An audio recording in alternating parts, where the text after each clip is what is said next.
scientists have discovered a never-before-seen pyramid immersed in the sands of Judea. After a little digging, they discovered that it held treasures that had been untouched for over 2 millennia and historical secrets that we can only now access. At the Zohar Fortress site, 2,600 feet above the Dead Sea, archaeologists were searching for manuscripts that would provide new information about the history of the site. The excavation was originally part of a long-standing campaign launched by the authorities. Its goal was to protect the sites from looting and unauthorized excavations. What they didn't expect was to find a pyramid-shaped structure built on top of a hill, made of hand-cut stones, each weighing hundreds of pounds. At first, the experts thought it was just a tomb, but they soon noticed the shape of the original walls and understood that the mound was a construction. They immediately realized that someone had dug into the top of the structure, probably looters who had spotted something valuable there. Luckily, most of the structure was still buried in sand, so the most valuable finds were hidden from sight. In the first week of excavation, volunteers found fragments of papyrus, bronze vases, and even ancient furniture, which were exceptionally well preserved. The desert climate had been a great ally in preserving those artifacts over the millennia. With little humidity in the air, mold cannot form. So, organic materials such as wood and fibers are protected from cracking and deformation. Hypotheses suggested that the pyramid had been built during the First Temple period. However, new discoveries have shown that it's more recent, from the Hellenistic period. Considering this and the fact that the structure dates back 2,200 years, it's believed that it probably appeared shortly after the death of Alexander the Great, the famous ancient Greek king of Macedonia. At that time, his generals divided the former Seleucid Empire. Ptolemy took control of Egypt and the surrounding regions, including the Dead Sea area, while Seleucus took control of the north, which is now part of the Middle East. It's still not known for sure whether the pyramid was built under the rule of the Ptolemaics or the Seleucids. Both Ptolemaic coins and coins from the Seleucid kingdom have been found at the site. Even so, many scholars believe it was built when the region was under Ptolemaic control. Evidence also suggests that the building, despite its longevity, collapsed at some point. But that's not why it was abandoned by the ancient Egyptians, which begs the question of what purpose it was built for. Some believe it was used as a tomb due to its picturesque location on top of a hill. Others believed it may have served as a historical monument. However, one of the strongest theories is that the pyramid was a guard tower, protecting an important trade route along which salt and bitumen resources from the Dead Sea were transported to coastal ports. They also believe it may have been used by Ptolemaic officials to collect taxes from travelers. It would be something equivalent to our modern-day toll booths, or even port inspection agencies. Although the contents of the papyrus documents remain a mystery, it seems very likely they were written using the Greek alphabet, and some experts believe that they may have been tax documents, which would make perfect sense, given the theory that the pyramid was a guard tower. The team calls it a fascinating historical mystery that the dig is helping to unravel, but the find is just a grain of sand in an entire desert. The dig is part of a larger project that's been going on for a long time, and in the last 8 years alone, it has scanned 111 miles of desert cliffs and identified approximately 900 caves within that radius. Using rappelling equipment, advanced technology, and specialized documentation methods, archaeologists discovered thousands of rare items, such as hidden scrolls, woodworking tools, carpets, leather goods, and even treasures. For them, the Judean desert is an ancient vault just waiting to be opened to reveal its secrets. A few years before they found the mysterious pyramid, they discovered a cave that had served as a refuge for Jewish rebels almost 1,900 years ago. The site was about 262 feet from the top of a cliff, and because of its difficult access, it hadn't been explored yet. Inside, they found previously unpublished fragments of the Dead Sea Scrolls that contained religious passages written in Greek. 11 lines of text were reconstructed thanks to the good condition of the papyri. So, scientists were able to identify their etymological content. Probably the best thing there was no problem with preservation. Thanks to the dry and hot conditions of the desert, the artifacts were in impeccable condition. And there were other historical treasures there. The teams found rare coins, a partially mummified skeleton over 6,000 years old, with skin, tendons, and even strands of hair. There was also a giant basket made of plant fibers, considered the oldest in the world, more than 10,000 years old. With a capacity of up to 26 gallons, it was made about 1,000 years before the invention of ceramics. Speaking of historical treasures, there's another one that has caught the attention of the scientific community. A small piece of fabric that is around 3,800 years old. But it's more than just simple fabric. Dyed with the rare scarlet paint mentioned many times in ancient religious texts, this find is the oldest known evidence of fabric painted with a dye made from insects, known as scarlet worms. This is where the intense red hue comes from. It was a highly valued color, like royal blue and purple, because those insects lived in oak trees and could only be harvested for a short period during the year. So, those dyes were reserved for sacred fabrics, such as priests' clothes, marking status and religious importance. And although this discovery had great significance for archaeology, its size was actually tiny, measuring less than 1 inch. The fragment was discovered in 2016 during excavations in the so-called Cave of Skulls, but it's not known exactly how this fabric got there. According to experts, it's evidence that people knew how to dye wool fibers already 3,800 years ago or so. It also provides us with proof that the ancient textile industry already used animals at about the same time people began to create written sources. Fabrics painted using this type of dye were recorded in more recent periods. But what makes this piece really special is the fact that it is much older than any other. Another important discovery was made in 1980, when scientists found a seed that was over 1,000 years old, which turned into a mysterious tree named Sheba. They spent 14 years cultivating this plant, which is now about 10 feet tall, only to discover later that it could belong to an extinct lineage of trees that had grown in the region. The seed dates back to a period between 993 and 1202 CE, and they believe that Sheba may be a biblical tree commonly associated with healing. Although it's not been possible to identify the exact species, since the tree hasn't flowered, we know that it belongs to the genus Commiphora, which is related to famous African plants, such as the myrrh tree. But time has revealed something even more special. Its leaves and resins are rich in compounds that have medicinal, antioxidant, and even skin-soothing properties.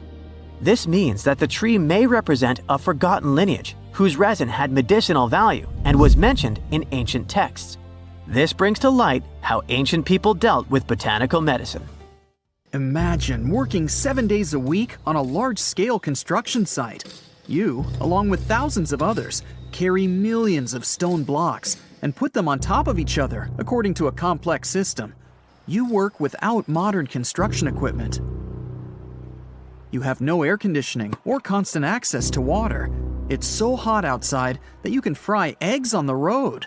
You've been building the pyramid for decades, and now, when it's finally done, you enjoy the result of the colossal work of thousands of people. You're looking at a giant cultural monument of global value that will freeze in time and amaze people for tens of thousands of years. A few thousand years have passed. People in the 21st century see the pyramids and are like, wow, I can't believe humans have built this. Yeah, the people who built the pyramids wouldn't have appreciated such a theory. But actually, there are reasons to believe that people built it using some fantastic technology. From the outside, it seems the Great Pyramids are just big triangles of stone. People just put some heavy blocks on top of each other, and that's it. In fact, the design seems too perfect to be true. The pyramid consists of more than 2 million blocks. They lay so close to each other and are so even that you couldn't squeeze even a thin sheet of paper between them. Scientists still can't figure out the exact technology for building the Egyptian pyramids. One of the biggest and most famous is the Great Pyramid of Giza. This huge construction, well known all over the world, has one big secret. There should be a capstone on top of the pyramid. It's a triangular-shaped stone block, a small pyramid on top of a huge one. It's also called a pyramidion. The builders of ancient Egypt made it out of granite and limestone and covered it with gold. No records or old drawings prove that there was a pyramidion at the top of the Great Pyramid of Giza. But there's another ancient Egyptian structure with such a triangle, the Red Pyramid. It was built before the Great One, and its capstone has survived to this day. Archaeologists have found and reconstructed it. But where could the capstone of the Great Pyramid be? It's a mystery that still has no answer. Some are sure that some thieves have stolen it from the top. Maybe they just climbed up and pushed the pyramidion down. It makes perfect sense. The capstone was probably the most valuable element of the pyramid. Many scientists and archaeologists still don't know its exact purpose. Some believe that this peak covered with gold glorified the pharaohs. The capstone reflected moonlight at night and illuminated the entire space around it. During the day, the capstone reflected sunlight with its shiny surface. You could have noticed it from afar. The top of the pyramid was a kind of guiding star for lost travelers. All other stone blocks of the pyramid consist of limestone. People polished them to make them look shiny. In the past, they were even glowing and reflected light. You could see glowing pyramids from space, although they looked like tiny lights. Over thousands of years, winds, sandstorms, and rains have changed the pyramid's appearance. If people had taken care of them all this time, they would have looked like something out of science fiction movies, or the pyramids from Las Vegas. But unfortunately, we will never see their original appearance. Some archaeologists and scientists believe that the capstone could absorb the sun's energy and distribute it evenly throughout the pyramid. No one knows precisely why the Egyptians needed this technology. There's a theory the pyramids are ancient energy systems. The pharaohs applied this energy to use some unique technologies that were more advanced than all the achievements of the 21st century. And the triangular shape of the pyramids was ideal for boosting this electromagnetic energy. In theory, solar radiation, or electromagnetic forces, accumulated at the top of the pyramid, filled the inner rooms, and then went down the walls to the base. Any surface distortion could prevent the flow from spreading, so they had to create a perfectly smooth surface. That's why they installed the blocks so that nobody could squeeze a needle or razor blade between them. Many people believe in this theory because they built the pyramids from limestone. This material can hold energy inside itself. In the inner part, they created granite deposits to cause air ionization, that is, to create an electric charge. They also dug channels under the pyramid for water to transmit electricity. And at the top, they put a gold capstone, the best conductor of electricity. So, this is how you get a great power generator. Different cultures used similar technologies to create electricity all over the world. But these are all theories. If it had been working, humanity would have used these technologies today. There are mentions of the metal industry, chemistry, engineering, physics, mathematics, and astronomy in some ancient records. Most scientists don't believe in all these things. We know the detailed stages of the technology's development in different cultures. In the 21st century, scientists, historians, and anthropologists can track the evolution of all modern devices. If people had created some technological inventions in ancient times, the history of the world would have looked different. Perhaps all the achievements of antiquity could have been wiped off the face of the earth by global cataclysms. And it can happen to us. Just imagine how people would dig up a laptop in 5,000 years. Perhaps they wouldn't understand what kind of device it is. Another Egyptian wonder surrounded by mystery is the statue of the Sphinx. The Egyptians carved it out of a single massive piece of limestone about 4.5 thousand years ago. But scientists still don't know the exact date of its construction or who built it. People painted the Sphinx in different colors, so it looked much brighter and more vivid in the distant past. It was shining just like the Great Pyramids. Anyway, time hasn't only changed its appearance, but its name too. Initially, the Egyptians called it Horemeket. The Greeks renamed it the Sphinx about a few hundred years after it had been built. The Sphinx emphasized the greatness of the rulers of Egypt. It also performed a symbolic function of a watchdog guarding the tomb of the pharaoh and the paths leading to it. This version sounds realistic, since archaeologists have discovered many secret entrances at the foot of the Sphinx. Perhaps these rooms and intricate tunnels lead to underground halls with treasures. And treasures don't always mean gold and jewelry. According to legends and theories, the Sphinx guards the Hall of Records, the storage of all humankind's knowledge. The information about the ancient mythical state of Atlantis could be there. You can find many detailed maps of the internal dungeons of the Sphinx on the internet. They show structures 12 stories deep under the statue. It looks like a small city filled with gold, scrolls of knowledge, and various ancient artifacts. But don't believe all these maps. These are just theories. Several thousand years have passed, but people have very little information about it. Archaeologists know that there are still many strange and exciting things about the Sphinx that are still undiscovered. Some locals are afraid to research because they believe they can awaken something terrible from the underground depths.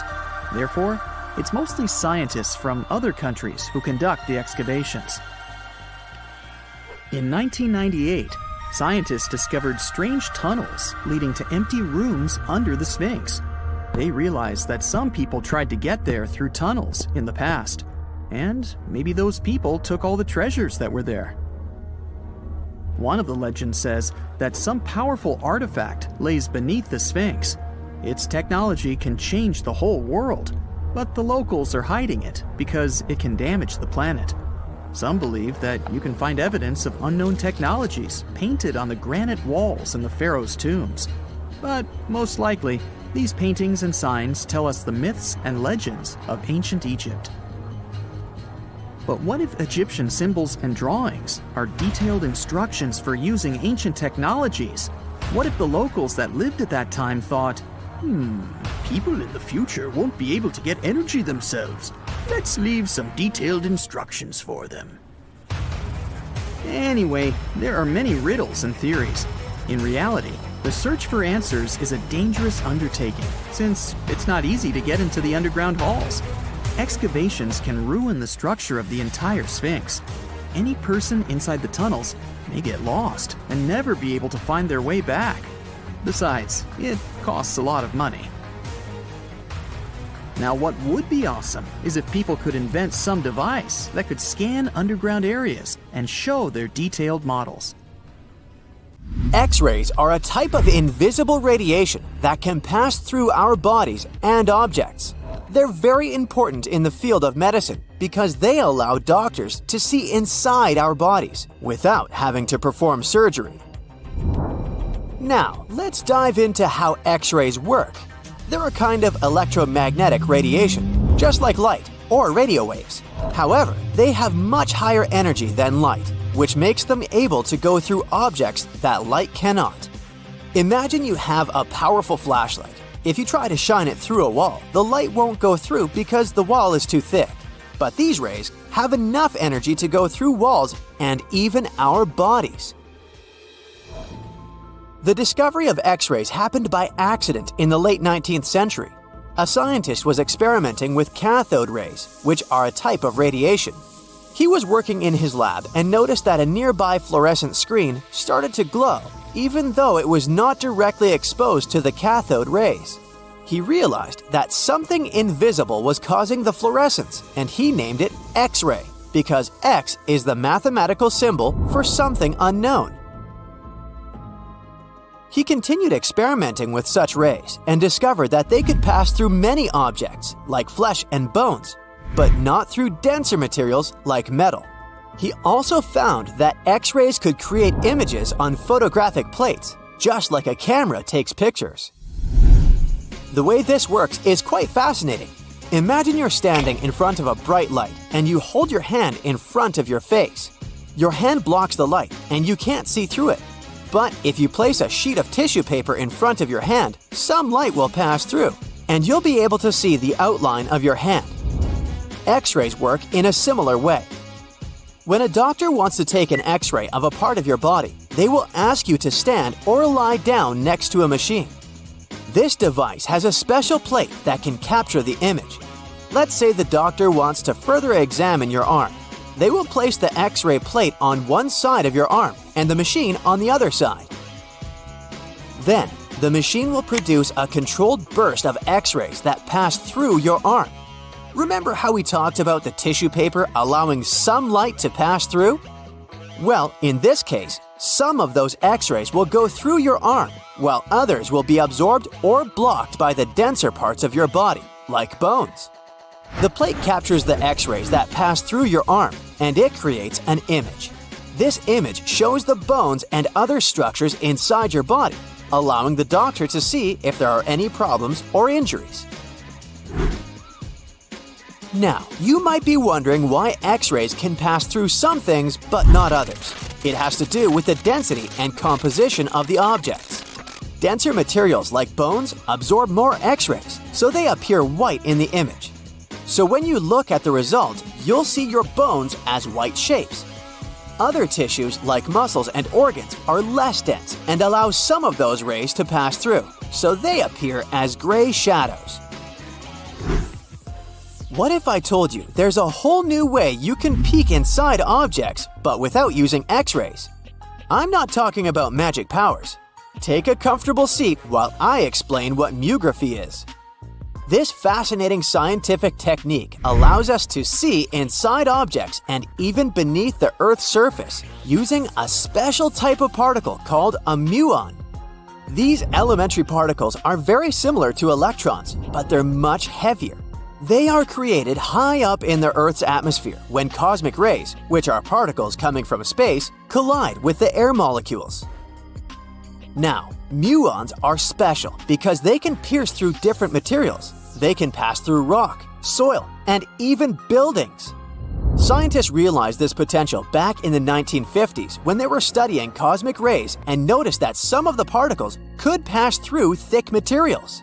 The first muography experiments took place in the 60s. Specialists discovered that muons can be detected using special devices called muon detectors. These detectors are usually placed underground or in specially designed laboratories to shield them from other particles and background radiation. Now let's dive into how muography actually works. Imagine you have a large object, like a pyramid, a mountain, or even an ancient statue, and you want to see what's inside without damaging it. First, detectors are positioned around the object or in the area you want to examine. These detectors are sensitive to muons and can track their paths. When such a particle passes through a detector, it leaves a trace, like footprints in the sand. By collecting data from multiple detectors, scientists can reconstruct the paths. Here's where things get really cool. The Earth's atmosphere acts like a natural filter for muons. It turns out that the more massive an object is, the more particles it will block. So, if you have a large, dense object like a mountain, fewer muons will pass through it compared to a smaller, less dense object, like an empty box. This difference in the number of particles that reach the detectors can give us clues about what's inside the objects. Scientists use computer algorithms and mathematical techniques to analyze the data and create images. These images represent the density distribution of the object being studied. It's like creating a map that shows where the densest areas are and where there's gaps inside the object. The concept of muography is similar to using shadows to understand the shape and size of an object. Imagine you're standing in front of a bright light and you place your hand between the light source and a wall. You'll see a shadow of your hand on the wall. Based on the shape and size of the shadow, you can get an idea of what your hand looks like, even though you can't see it directly. This technique has been used to study various objects and structures. For example, scientists have used it to explore the inside of volcanoes and pyramids, and even to investigate the structure of mountains and the Earth's crust. With the help of this amazing technique, scientists have now uncovered new information about the Great Pyramid of Giza. They discovered something that had eluded tomb raiders for centuries. They found a hidden chamber. And guess what they named it? The Big Void. Yeah, I know, not the most creative name.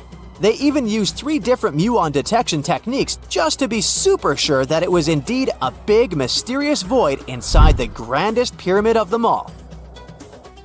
Once news got out about this mind-boggling discovery, Egyptian authorities couldn't resist the temptation to explore further. So they brought in an endoscope camera to confirm the existence of this epic void. So they inserted a camera through one of the openings underneath the entrance, and voila, it revealed a corridor. More so, the corridor had a chevron ceiling.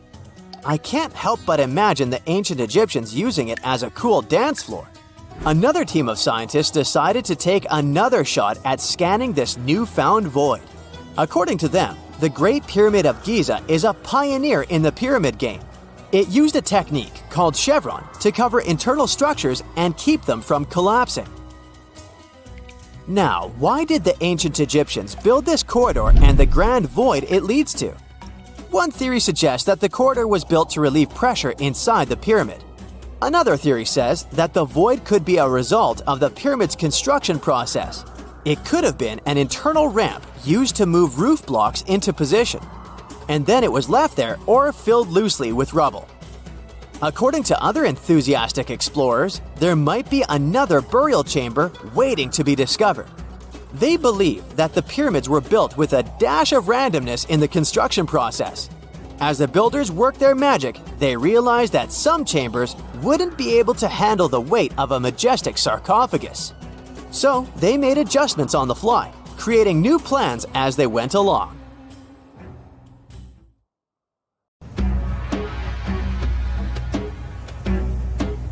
This is not a dune set. This is a very real desert in Niger. Jado was probably built by the nomadic Sao people and is filled with ksars, which are fortified houses made of salt and clay, with giant walls and secret passages. Located deep in the desert, it was once a vital stop for trans-Saharan caravans, but is now a hotspot for smugglers and bandits. The site has been off-limits since 2002 due to its dangers. The origin of the ksars remain a mystery. No archaeological studies have been conducted, leaving many questions unanswered. Even today, shifting sands reveal and conceal parts of these ancient ruins, fueling local speculation about what might still be hidden beneath the desert. Speaking of connective tunnels, scientists were blown away by the discovery of lava tubes in Saudi Arabia. These underground passages form when molten lava cools down. Researchers believe that ancient nomadic groups may have utilized these tunnels to survive the super harsh desert climates. While excavating the tunnels, archaeologists uncovered artifacts, rock art, and skeletal remains. The art and animal bones show that the people who used the tunnels were probably sheep and goat herders. They're still piecing together whether these groups lived in the tunnels for extended periods or just used them as temporary shelters. The Great Pyramid of Giza has been standing for thousands of years, but it's still hiding secrets. Using special scanning technology, scientists found 2 hidden structures under an ancient burial ground. The first is a shallow L-shaped structure, and below it is a much larger space that could be a final resting place or a chamber. The smaller structure was filled with sand on purpose, while the deeper one might be an empty chamber. Experts believe the two are connected, possibly as an entrance leading to a secret chamber. This is big news because it might give us some more insight into who built the pyramids and why. The world is full of ancient writing, but some messages refuse to give up their secrets, like the mystery of the Bashplemi tablet. This unusual stone, pulled from a lake in Georgia, is covered in symbols no one can read. Even with modern technology, experts are completely stumped. The tablet is about the size of a book, with 60 symbols carefully carved into its surface, but 39 of them don't match any known language. Some resemble scripts from ancient civilizations in the Middle East, India, and Egypt, but none are an exact match. To make things even trickier, part of the tablet is broken off, meaning a piece of the puzzle is missing forever. To rule out a hoax, scientists studied the tablet closely. They confirmed it's made of vesicular basalt, an extremely tough local rock. Whoever carved these symbols must have been really skilled. Based on similar archaeological finds, experts believe the tablet could date back thousands of years, possibly to the late Bronze or early Iron Age. Some symbols repeat, which could mean they're numbers. Maybe it's an inventory list, a record of battles, or even an offering to the deities. Until someone cracks the code, the Bashplemi tablet remains an unsolved mystery from the depths of history. Experts are still stumped with what this Minoan disc might mean. The Phaistos Disc is one of the most mysterious finds from the Minoan civilization. This 6-inch clay object, discovered in 1908, has strange spiral markings that no one has fully decoded yet. The disc has 241 symbols on both sides, showing everything from people and animals to tools and plants. Experts have come up with many theories about what the symbols mean. Some think it's an early form of Greek. Others suggest it's a prayer or a hymn. And some even believe it could be a letter from a king in Anatolia to a Greek ruler. Let's see who will be the first to figure this out. It's always a fun day at an archaeologist's office when they find something as big as a 2,000-year-old marble head. A French archaeologist mission went digging inside an old medieval house near Alexandria in Egypt and found a statue's head depicting an old, possibly ill man. This statue dates from the last Egyptian dynasty before it became part of the Roman Empire, and the site where it was found is associated with the likes of Cleopatra and Mark Antony. For archaeologists, even the smallest finds at this site means a lot. You've heard of Lucy, right? The Australopithecus that was an early ancestor for us humans. Well, scientists found some of her species' footprints somewhere in Tanzania. The so-called Laetoli footprints are over 3 million years old. The trail stretched 88 feet and has about 70 footprints, left behind when a bunch of early humans walked across some wet volcanic ash. What's cool is that these early humans were already walking on 2 feet, like us, not all hunched over like apes. The close spacing of the prints shows they probably had short legs and a shorter stride than we do today. In an ancient Egyptian temple, archaeologists uncovered a shrine unlike any other, a place dedicated to falcons and 2 mysterious deities. One deity had a falcon's head, while the other wore a crown with a sun disk and cow horns. But the most baffling discovery was an inscription that read, "It is improper to boil a head in here." At the heart of the shrine, there are 15 headless falcons carefully arranged on a pedestal, likely as offerings to the falcon-headed deity. One theory suggests the birds were boiled first, perhaps to pluck their feathers, before being placed in the shrine, following the strange rule carved into stone. Archaeologists also found a 13-inch iron harpoon nearby. Its true purpose remains unknown, although the shrine also held remains of fish, mammals, and bird eggs, suggesting that the rituals may have included feasting. And speaking of ancient Egypt, meet Hathor. Scientists named her after the ancient Egyptian deity of motherhood, music, and singing. This wooden statue, housed at the Metropolitan Museum of Art, was thought to be just a beautiful artifact, until a surprising secret was uncovered. Using an X-ray machine, experts found a mechanical operating system inside it, with pulleys and axles connecting her shoulder to her left leg. When activated, the system made her hand raise and lower, an engineering marvel from over 3,000 years ago. The statue was created during Egypt's Middle Kingdom, around 1800 BCE, and is often compared to 19th century Automata due to its advanced design. It's believed the statue was used in religious ceremonies, symbolizing Hathor's role in dance and music. An unexpected discovery happened in northern Kuwait, where a Kuwaiti-Polish team uncovered a mysterious 7,500-year-old statue. The statue features an elongated skull, no mouth, narrow eyes, and a flattened nose.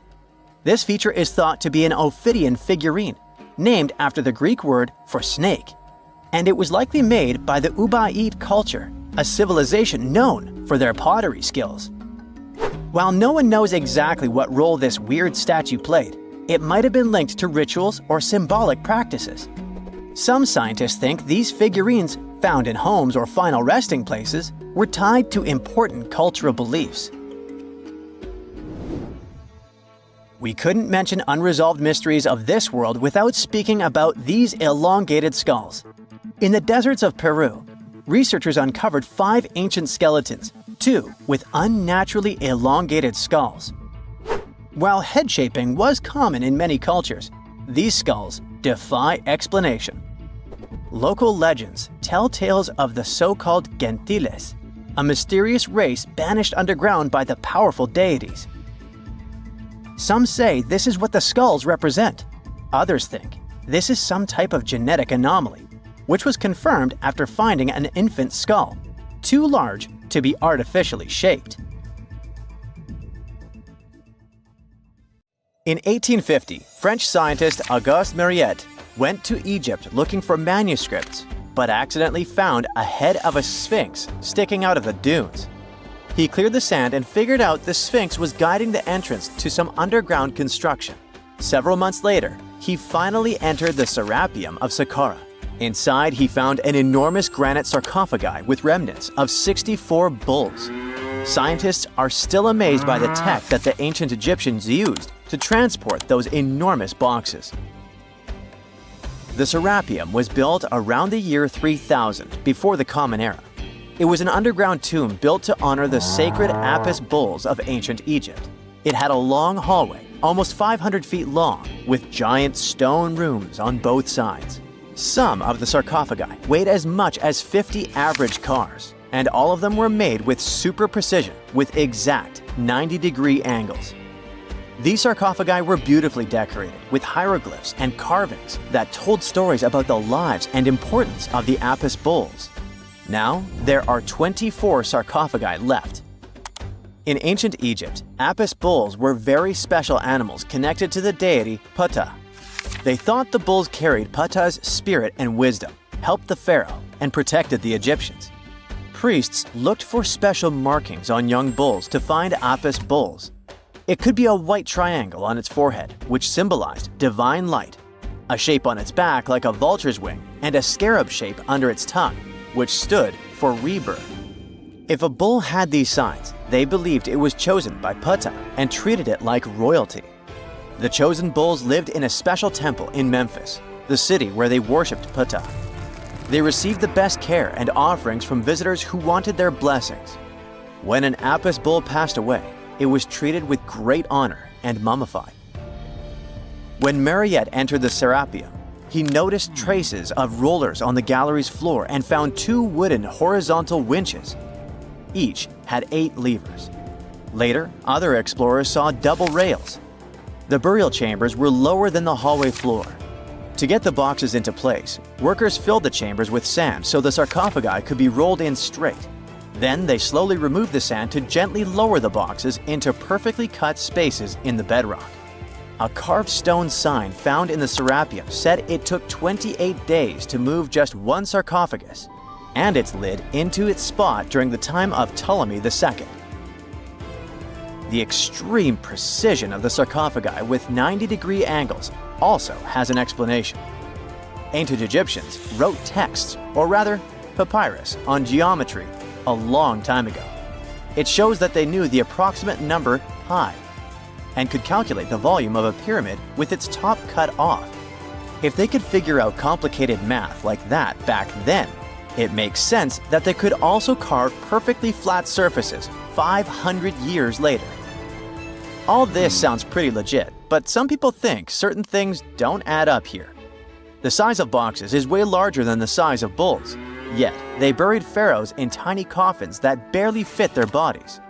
The sarcophagi are made out of granite with crazy precision, and they could have just used limestone, which would have made things way easier.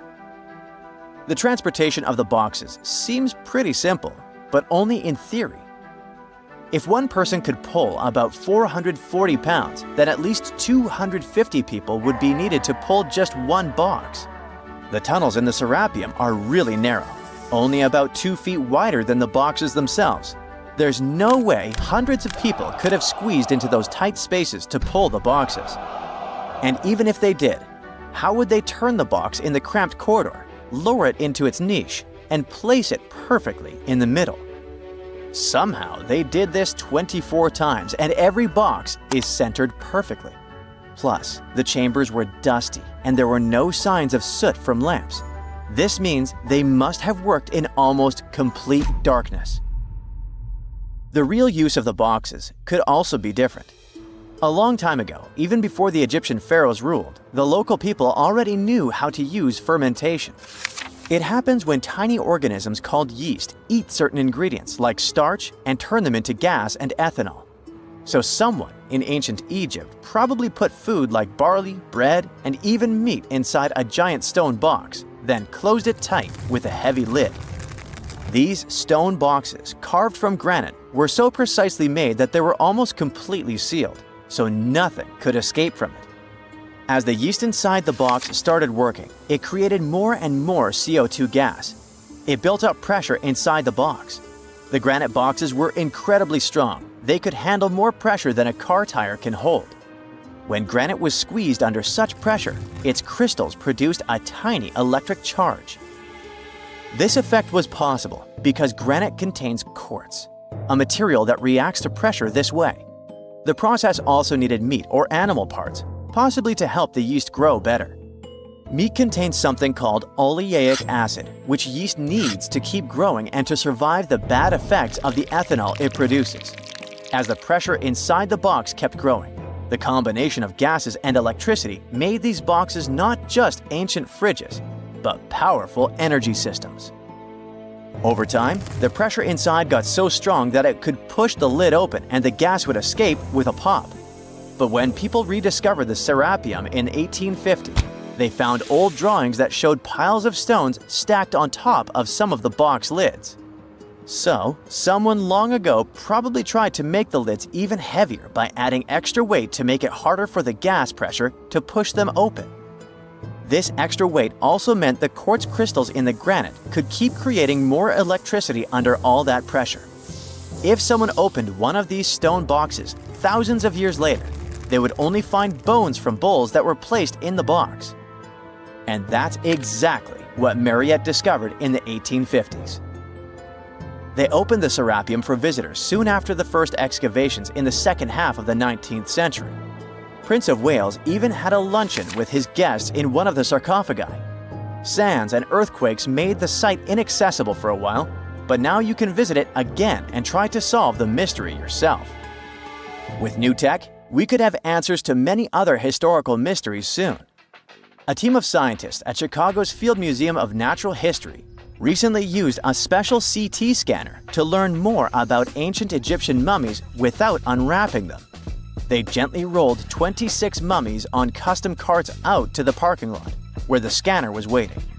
It took thousands of detailed X-ray pictures of each mummy and their coffins. When all the pictures were put together, they created 3D images that showed what was inside, the skeletons, and some artifacts. The scientists hope these images will help them understand ancient Egyptian burial practices from over 3,000 years ago. Even though the scanning process only took 4 days, it might take 3 years to study all the data. But scientists were able to learn some personal details about the mummies.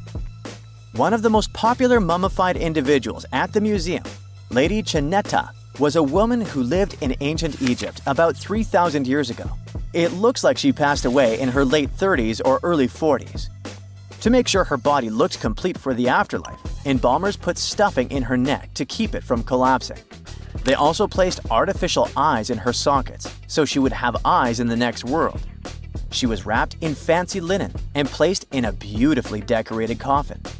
The scans revealed that it had been carefully crafted with a slit at the back, which embalmers used to fit the body. There were also some artistic details on the surface, like markings for her knees. It looks like her burial was on the scale of a high-end luxury car. Egyptologists have been digging around every inch of the Great Pyramid for ages. Yet somehow, they overlooked this stunning pink granite bathtub buried a few miles next to it. And here's the deal. This mysterious oval tube lying next to the Khufu pyramid for years may provide evidence that the Egyptians built the pyramids not only for monumental purposes, but also to generate electricity, experimenting with it long before Alessandro Volta and Thomas Edison. The Giza Plateau is famous for its 3 pyramids, Khufu, Khafre, and Menkaure. But there are also 2 smaller foundations next to them, the unfinished North Pyramid of Zayat el-Aryan and the Layer Pyramid. Some researchers say these buildings were never finished, while others think they were destroyed for more mysterious reasons. One of these reasons might have to do with the original usage of the Giza pyramids, the idea that they were used as an electricity generator. To connect these dots, we need to go back to the beginning of the 20th century. That's when an Italian architect and Egyptologist named Alessandro Barsanti decided to examine the Zayat el-Aryan pyramid.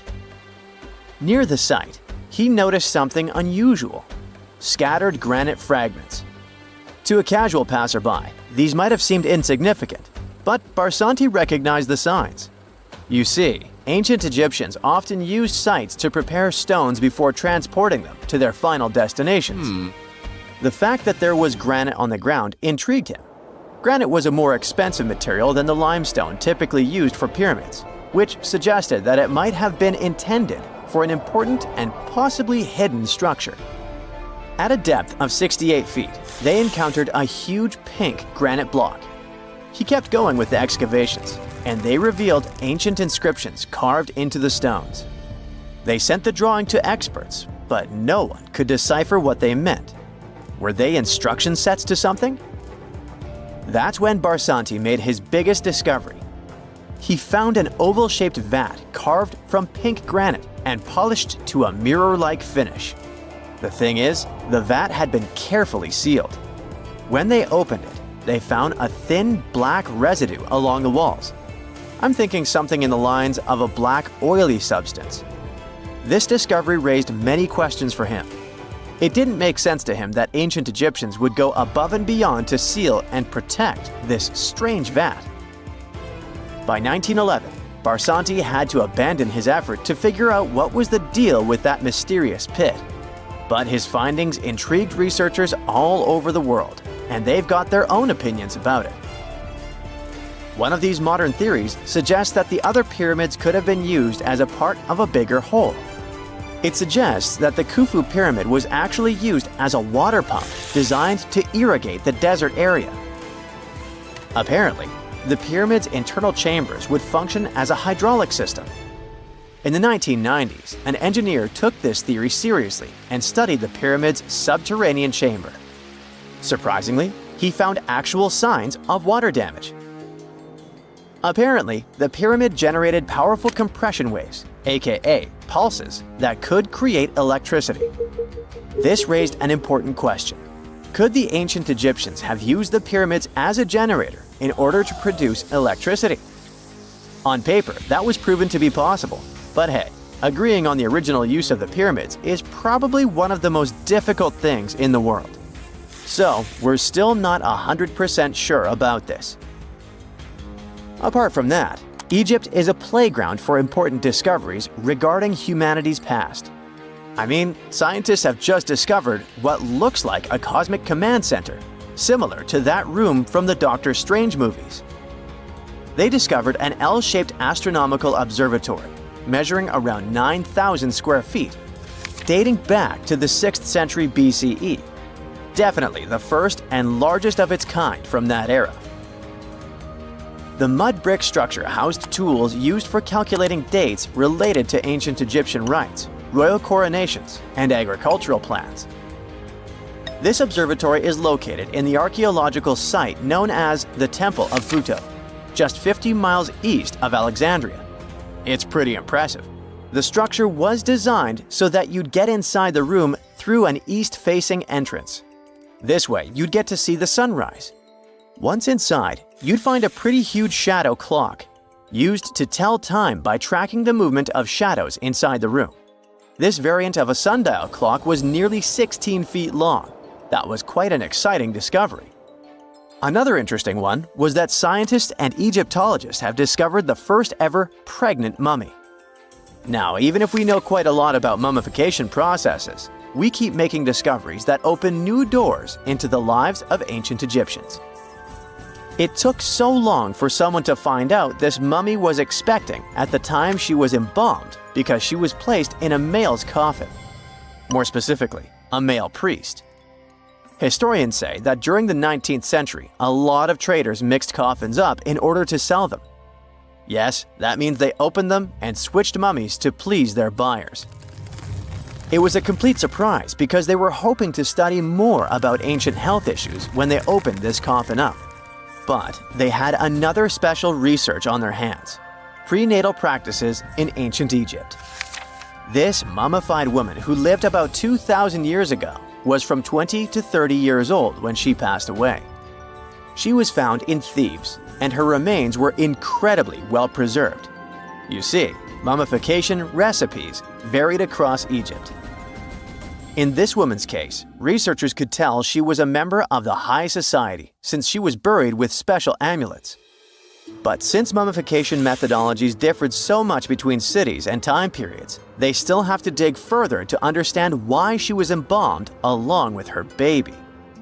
Speaking of mummies, scientists were digging up a final resting place in Saqqara, also in Egypt, and they unearthed 2 embalming workshops. One was for humans and the other for sacred animals. Apparently, the workshops date back to about 2,400 years ago. They were equipped with stone beds, clay pots, and ritual vessels. Everything you needed to mummify. But that's not all. Archaeologists also stumbled upon cheese stored in jars behind tombs that were over 3,000 years old. Yep, cheese. This shows that the ancient Egyptians were pretty savvy when it came to preserving food, too. They knew how to store stuff for the long haul, not just the mummies. It really shows how they applied their preservation skills to both food and bodies, giving us a glimpse into their impressive technological know-how. Scientists have also found one of Egypt's oldest complete mummies, and to their surprise, it was completely covered in gold. You see, Egyptian mummies covered in gold are already a rare thing, but they weren't expecting it to be the oldest one ever found. The mummy was quite well preserved, and they could identify that it was the remains of a wealthy man called Hekashepes. Many symbols show that he was important and wealthy, like the band he wore on his head and the bracelet on his chest. He was also dressed in a tunic wrapped with a belt, which was a way to preserve the good appearance of a person after they passed away. To reveal it, they had to open the final resting place with mortar. Basically, it was like they were opening a time machine, just as the ancient Egyptians did 4,300 years ago. If you think about it, it's almost like entering a time capsule. Enough about mummies. Scientists also found something very exciting hovering above the pyramids. They had to use a fancy top-notch radar known as LARID, aka Low Altitude Long Range Ionospheric Radar, which can see these invisible waves far away into the sky.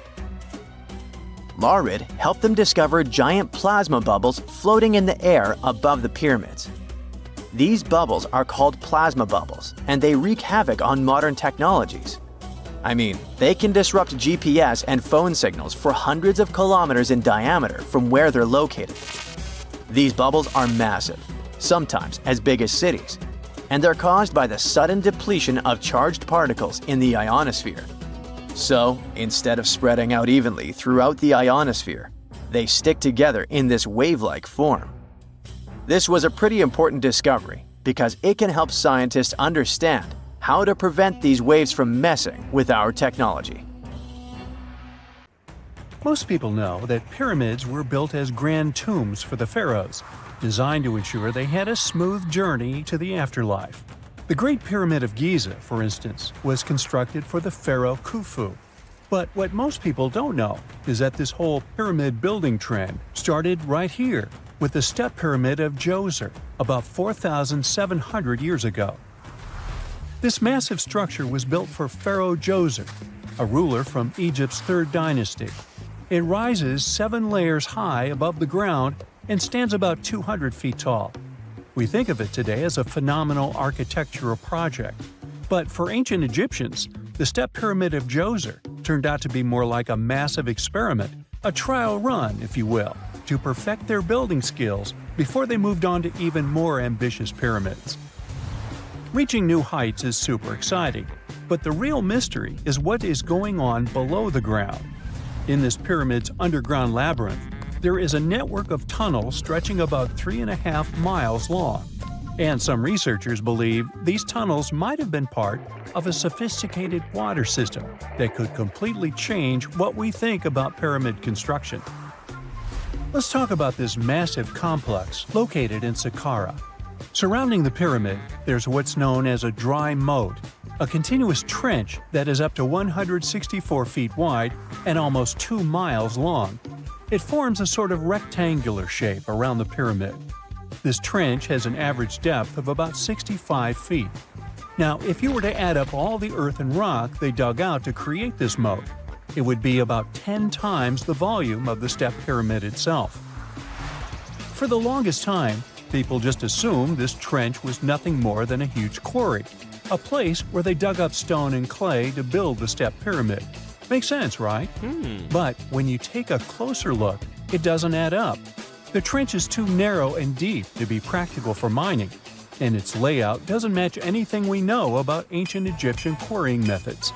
Plus, some sections of the trench are actually covered with a rocky ceiling, which would have made it nearly impossible to use as a quarry. Another theory suggests that the dry moat had some kind of spiritual significance. Maybe it was a sacred place, where souls of nobles gathered to serve the late king in the afterlife. There are even niches in the walls that work as a hint at this spiritual function. But most researchers believe that this purpose likely developed much later, long after the complex was built for Djoser. So what was the moat really designed for? In 2020, a researcher came up with a pretty intriguing idea. It is possible that this trench was actually designed to collect and manage water, especially after heavy rainfalls. Now, that makes sense when you consider the location. The moat sits in an area that could easily have been flooded by runoff water from nearby plains.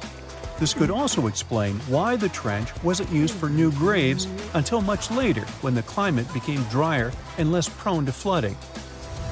The story becomes even more intriguing as this trench appears to be part of a larger, more complex hydraulic system within the Djoser complex. It is like the trench has several compartments, carefully carved out of the rock and connected by tunnels. These compartments likely served as a part of a water treatment system, where water would flow from one compartment to the next, getting cleaner as it moved along. Now, here is where things start to tie into the pyramid itself. The Djoser complex has a series of underground shafts, and some researchers think that water from the moat's deep trench might have been used to power a hydraulic lift system, and this giant water-powered elevator could have been used to raise the heavy stones needed to build the pyramid. It worked like a volcano, but instead of lava, water did the heavy lifting. Imagine a big deep hole in the ground at the center of the pyramid site. Inside this hole, there was a huge wooden platform, kind of like a giant raft that could move up and down. When the workers wanted to lift a heavy stone, they would fill the hole with water. As the water rose, the wooden platform started to float up, carrying the stone with it, almost like a giant water-powered elevator. When the stone reached the right height, the workers slid it off the platform and onto the pyramid. The idea is that water from the deep trench, after being cleaned and filtered, would flow into these shafts. A massive float, possibly made of wood, would then rise as the water filled the shaft, lifting the stones up to where they were needed for construction. Once the stone was in place, they'd let the water out, lowering the platform back down to the bottom, ready to lift the next stone. This fancy hydraulic lift system could have been a game changer, making the whole building process a lot faster and more efficient without using a lot of workforce. It is like the ancient Egyptians were already embracing the whole idea of work smarter, not harder. But of course, not everyone is on board with this theory. Some experts argue that the area where the step pyramid of Djoser was built couldn't have held enough water from occasional rains to maintain such a fancy hydraulic system.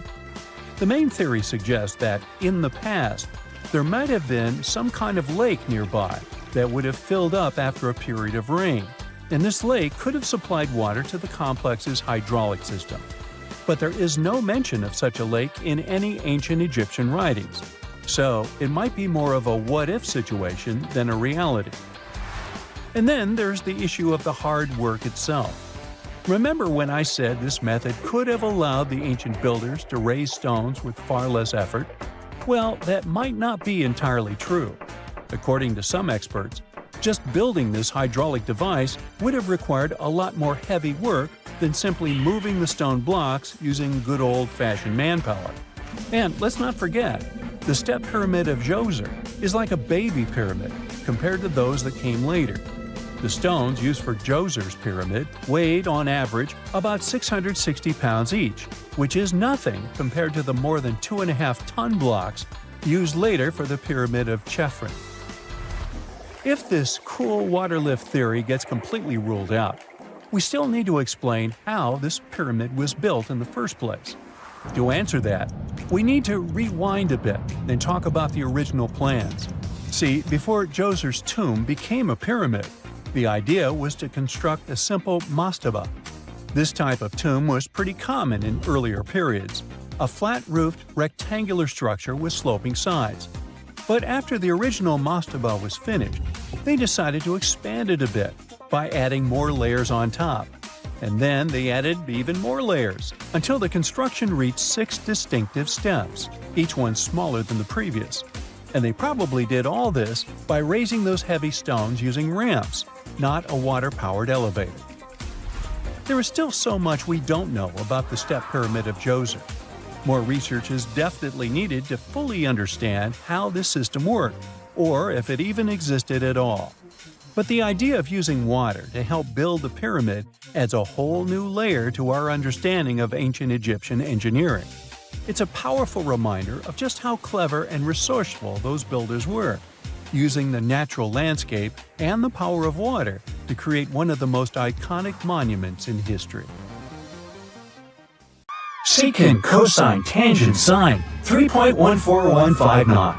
Yeah, that was the cheer we heard coming from the trigonometry club back in the day. For the rest of us in math class, terms such as sine, tangent, and pi were just bewildering. Who invented these and why? Was their only purpose to make it harder for students? Well, not quite. Trigonometry was invented by the ancient Egyptians. They needed this knowledge to construct pyramids, and they did a pretty good job too. The Great Pyramid in Giza still stands today, some 4,500 years after it was built. No recalls either. So let's get out of that classroom and on a journey through time to reveal the secrets behind the ancient Egyptians' precision. Here you are, standing on the Great Pyramid's construction site, some 9 miles from Cairo. Well, the city still isn't there, as you're surrounded only by the desert and teams of construction workers. They're transporting large stone blocks weighing 2.5 tons each. They're inside a wooden sled that sits on large rollers.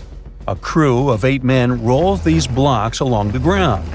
You immediately think of the rollers on a supermarket cash register. The principle is exactly the same, but the scale is greater, much greater.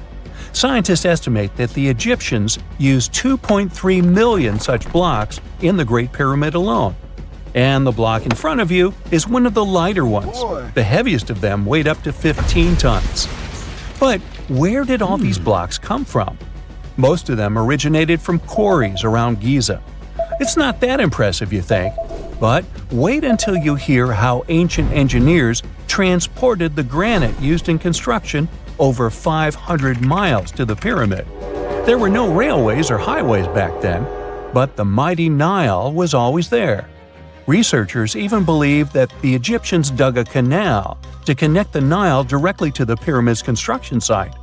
All they had to do then was to wait for the flood season to begin, and voila! The rising water levels floated the heavy stone blocks for them. But how did they lift the enormous stones on dry land to stack them up to the top? Did they use oversized cranes? Well, ancient Egyptians worked around this problem, literally speaking. One of the workers is now pointing to the giant ramp going around the pyramid they're building. This is how a mountain road zigzags its way to the top. If the ramp went directly to the top of the pyramid, then workers couldn't pull the stone blocks along it. It would be too steep. Scientists have calculated that 8% could be the maximum incline. So ancient Egyptians just extended the ramp around the pyramid. Again, these are all theories, as the ramp could have been inside the pyramid, as some researchers suggest. The exact building method is still a mystery, guarded by the Sphinx. That's its real name, right? Wrong.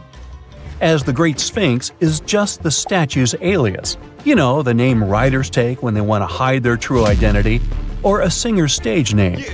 The Sphinx's real name, translated from Egyptian, means Horus in the horizon. That was the name for the Egyptian deity of the sky. The trail of mystery doesn't end there. As a man walks past you with a bucket of paint, he's going to add a touch of color to the Great Sphinx. Researchers found specks of this red color next to its ear. That was some strong paint, as it survived for thousands of years. You are now standing straight in front of the Sphinx. You look up. It's very tall, right? 66 feet to be precise.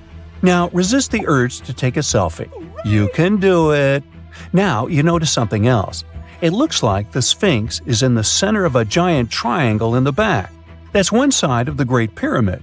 And no, your eyes are not playing tricks on you. The Sphinx really does sit in the center of the pyramid's lateral face. Here's where math comes in handy. A pyramid has 4 sides, called lateral faces. There's also a 5th face, the base, but that's not visible. It's, wait for it, face down. The Sphinx has one last mystery to reveal: its age. Scientists agree that Pharaoh Khafre built the Sphinx. He ruled after his father, who had built a great pyramid nearby. So both structures were finished around the same time.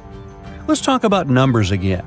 You've heard of Cleopatra, the Egyptian princess described as a woman of great beauty. Hello? She saw the pyramids, but she lived closer to the time of the first iPhone than the time of the people who built the pyramids.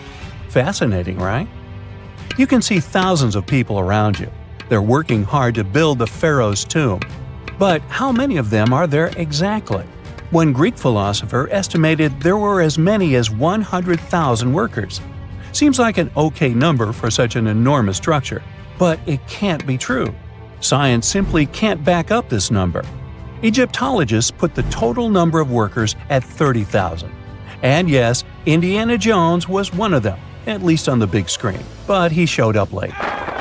Egyptologists know a lot about the pyramids, but not everything.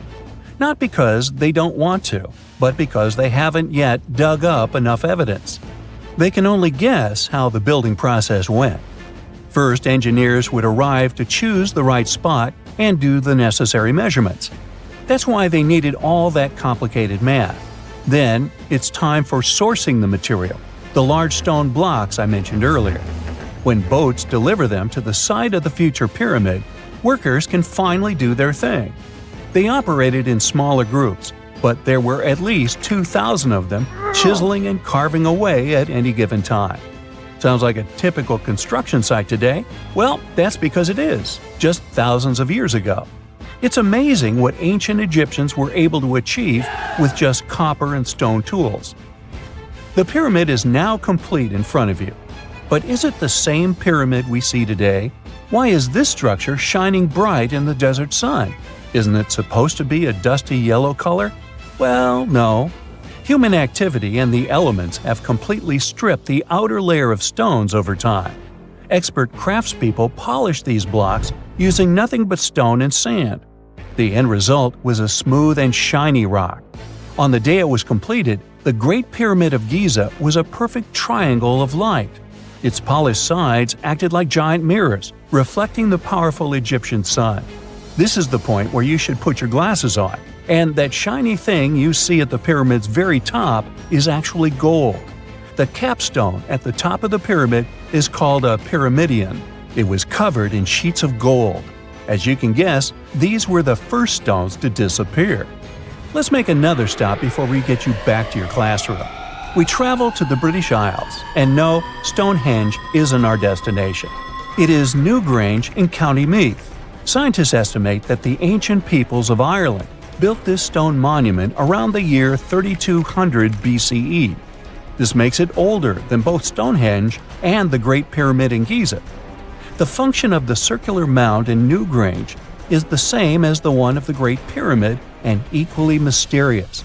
The estimated amount of loose stone present in the valley is over 220,000 tons. And it's not just randomly thrown on a pile. The order in which the stones are set makes the structure water-resistant. That would explain how Newgrange had survived for so long. Kinda makes you want to splash out the cash for that waterproof phone case, huh? Well, you're back in your school desk, but today's math lecture is the last thing on your mind. You're thinking about how great the Egyptian pyramids are, and if we have something similar today. It turns out modern engineers are just as impressed with the Great Pyramid as you are. There's a glass pyramid sitting in the main courtyard of the famous Louvre Museum in Paris. The panorama of San Francisco wouldn't be complete without the 48-story Transamerica Pyramid. But Las Vegas went the furthest. There we find the Luxor Hotel. It's so big that it's the third largest pyramid on the planet. And guess what's in front of it? Yup, a replica of the Sphinx. It's 110 feet tall, 2 stories higher than the one in Giza. Yeah, everything's bigger in Vegas. You have heard about Nikola Tesla. You have definitely heard about the Great Pyramids in Egypt. But what if I told you that Tesla may have probably uncovered the ancient mysteries surrounding the pyramids? Wait, what? Is this a crossover episode? Nope. It's highly probable that the secrets of the pyramids are hidden in plain sight. But first, let's recap what we know about the pyramids. What's so mysterious about them? I mean, they are just old quirky buildings, aren't they? One of the biggest questions is how they were built. Some people think that the pyramids were created by people using only their hands and muscles. But others think that there might have been some kind of crazy energy source that we don't know about yet. Like, what if aliens helped out or something? Just kidding. But this idea of some unknown energy source being used to build the pyramids has been around for ages. Even in old texts, like the pyramid texts, it talks about how the gods gave us something to build a great power. So maybe there was something really powerful and mysterious going on back then? Who knows? Back in the early 1900s, he got obsessed with the Great Pyramids of Egypt.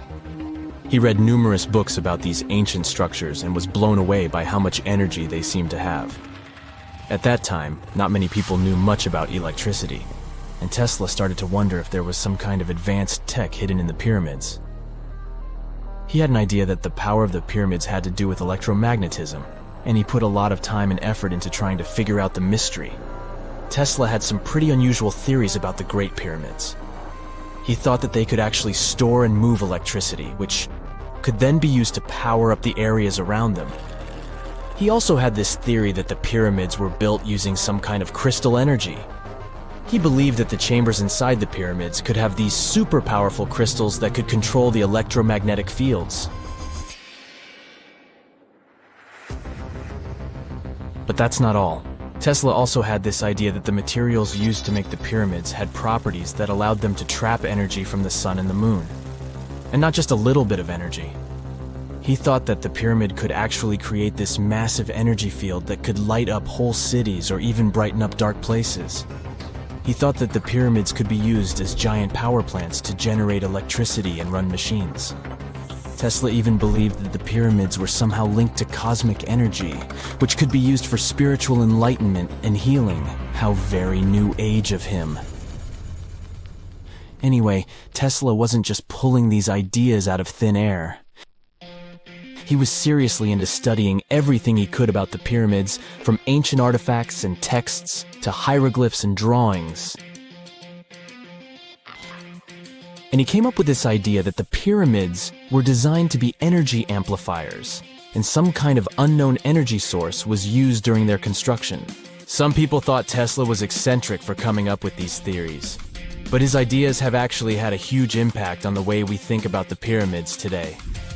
Researchers and scholars have been digging into his theories for years and using them to uncover some of the biggest mysteries surrounding these ancient structures. For example, recently scientists have used theoretical physics to investigate how the Great Pyramid of Egypt would react to certain radio waves. They found out that if the radio waves were a certain length, the pyramid could concentrate the energy inside its rooms and focus it under its base. The scientists did lots of calculations to figure this out. They first thought about what radio wavelengths would work best. Then they made a model of how the pyramid would react to the waves. They figured out how much of the energy from the waves would get absorbed or spread out. Lastly, they checked how the energy would move around inside the pyramid when the waves hit it. To help explain all of this, the scientists used something called multipole analysis. This is when you take a complicated object and break it down into simpler parts. Then you can see how each part interacts with the energy that's coming in. It's like taking apart a puzzle to see how each piece fits together. The researchers are interested in how all of this can be used in the future. They want to make really tiny particles that can do the same thing as the pyramid, but with light. By changing the size, shape, and the material of these particles, they can control how the light moves around them. This can be really useful for things like making tiny sensors or super efficient solar cells. The scientists had to make some guesses when they were doing their research. They assumed that there weren't any hidden spaces inside the pyramid, and that the material used to build it was all the same. But even with these guesses, they still made some pretty impressive discoveries. But the pyramid study is not the only proof that Tesla was ahead of his time. There are more Tesla's projects that seemed unrealistic at the time, but that scientists and enthusiasts reevaluate and try to implement today. Let's talk about Tesla's most ambitious project, the Warden Cliff Transmission Tower. Back in 1900, Tesla was already a big shot when it came to electrical engineering in America. People were blown away by his amazing inventions and the fact that he managed to outdo Thomas Edison in the battle of currents. However, Tesla wasn't content to rest on his laurels. He decided to embark on his most ambitious project yet, the transmission tower at Warden Cliff. It was built between 1901 and 1905, and it was based on one of Tesla's breakthrough ideas. He had a vision to make the impossible possible by creating a global wireless communication system. It would use Earth itself as a conductor, transmitting music, news, stock market reports, secured military communications, and even facsimile images. Does it sound familiar? Right, it sounds just like the internet that we use today, only without the use of any wires. But Tesla had a much bigger dream in mind, to transmit power wirelessly. He already proved that high-frequency signals could be sent without any wires using his Tesla coil transformers, and this sparked his obsession with wireless energy transmission. His vision was to not only transform the way we communicate, but also to find a way to transfer power currents globally by tapping into the Earth's natural energy. Tesla believed that there was an abundance of free energy all around us that could be used for humanity's benefit. In 1899, He conducted some top-secret experiments and got convinced that it was possible to transmit electrical power through the Earth's upper atmosphere. This is actually how the Warden Cliff Tower was created. It was supposed to be the prototype station for a network of towers all over the globe that would provide the whole world with wireless energy. Unfortunately, Tesla didn't have the resources or the patience of his investors to bring this project to fruition. It ran into all sorts of financial problems and roadblocks, and in 1917, the unfinished tower was finally torn down for scrap metal to pay off Tesla's mounting debts. Now it remains a sad reminder that even the greatest minds can sometimes fall short of their dreams. The original red brick laboratory, however, is still there, and it is the only Tesla lab that has survived. Fun fact, in 2017, a film crew made a crazy discovery. They used ground-penetrating radar to explore the area around Warden Cliff, and they found a whole series of tunnels stretching for hundreds of feet underneath the site. Nobody knows exactly what these tunnels were used for, but people have been speculating for years that they were part of Tesla's grand plan. Warden Cliff, of course, is a major landmark for Tesla enthusiasts from all over the world. Who knows? Maybe someone will finally crack the mystery of the tunnels one day. But even if they don't, the legacy of Tesla and his amazing ideas lives on.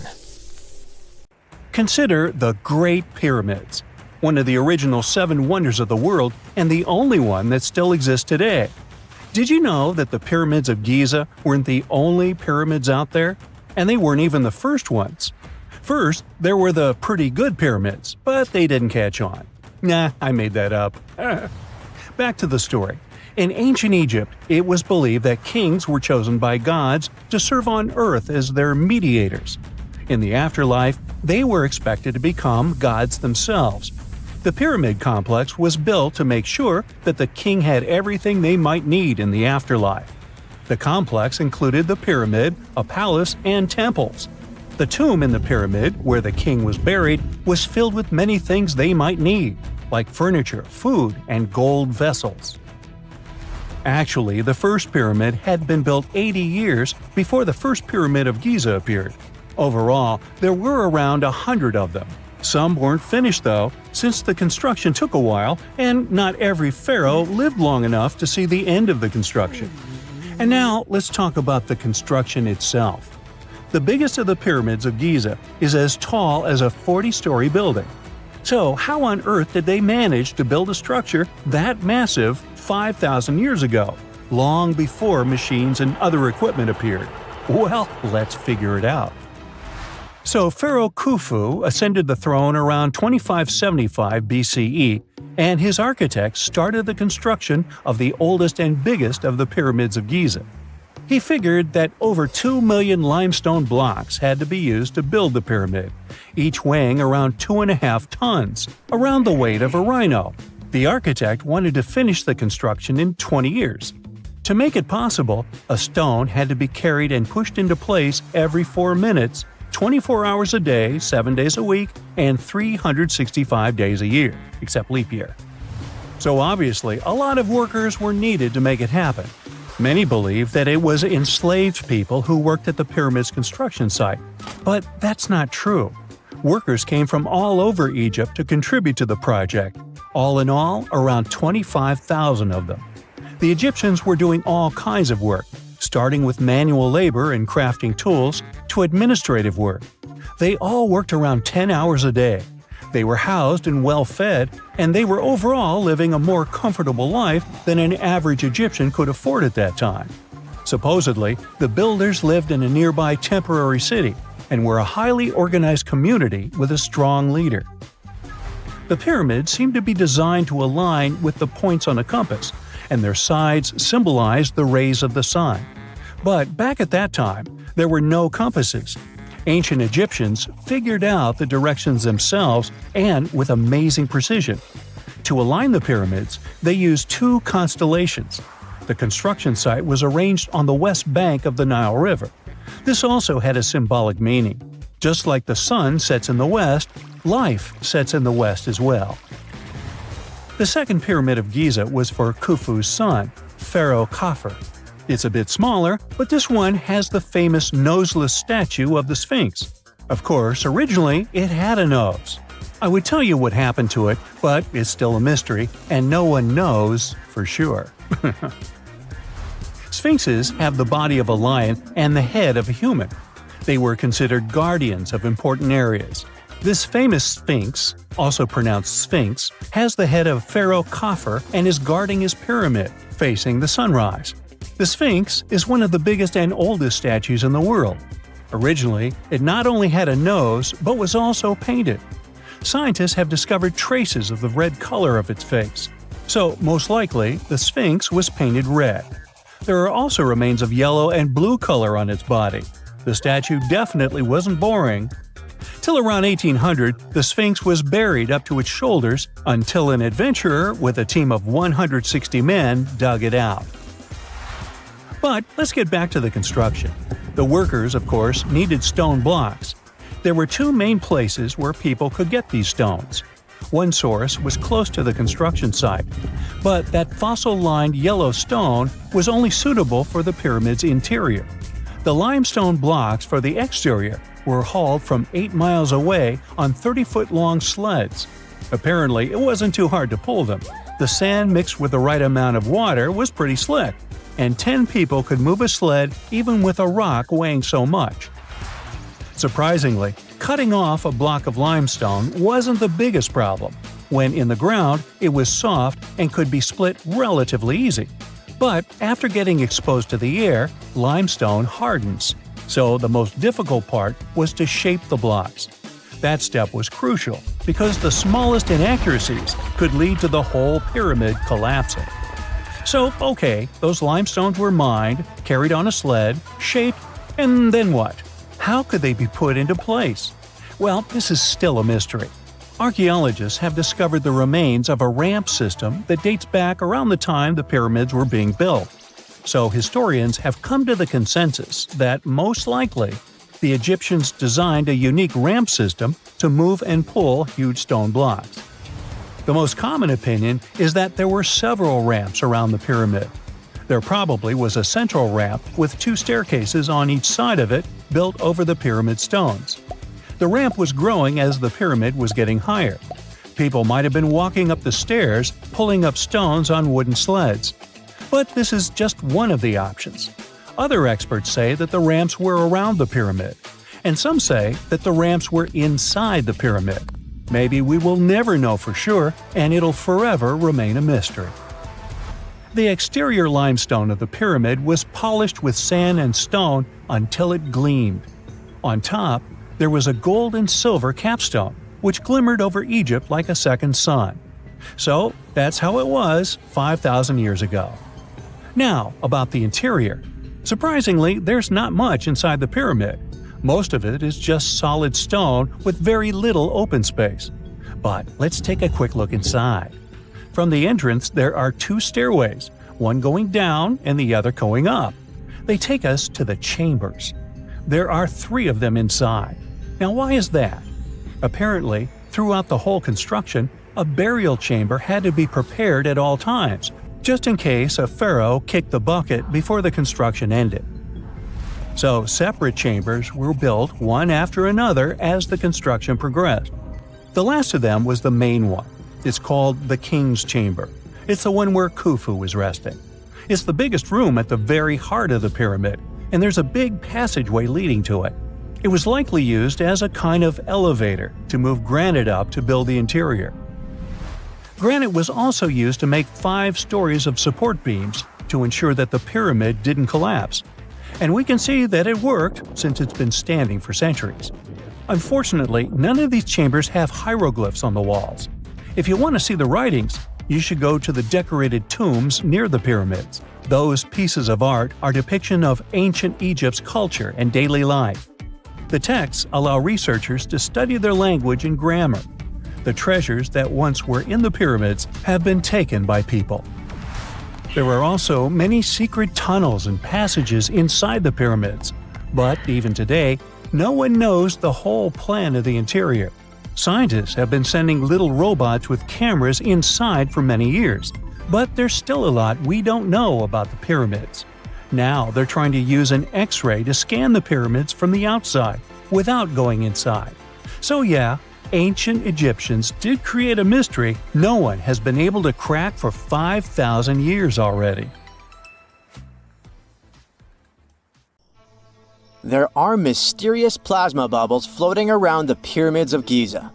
As bizarre as that might sound, let's get one thing clear right off the bat.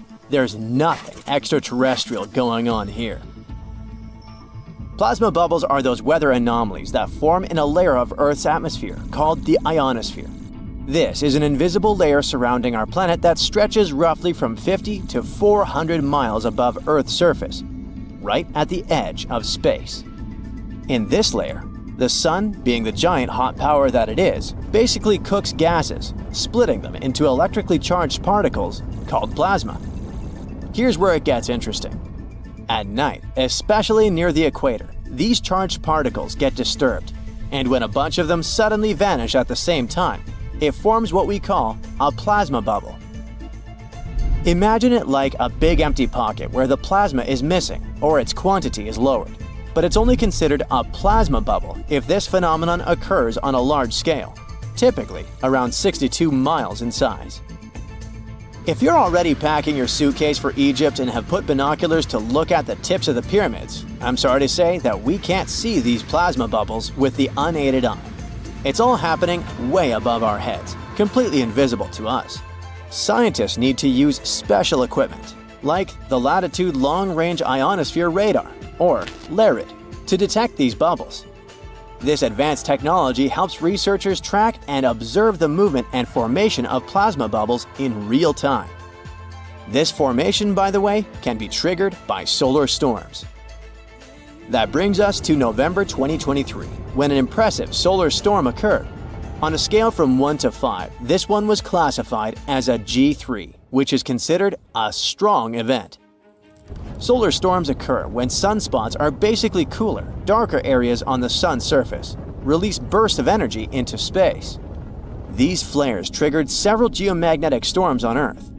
While this might sound like doomsday stuff, it didn't disrupt our daily lives too much. In fact, it was great news for skywatchers, since the solar storm created stunning auroras, with the northern lights visible as far south as Greece and Turkey. But this particular storm in 2023 also had another interesting consequence.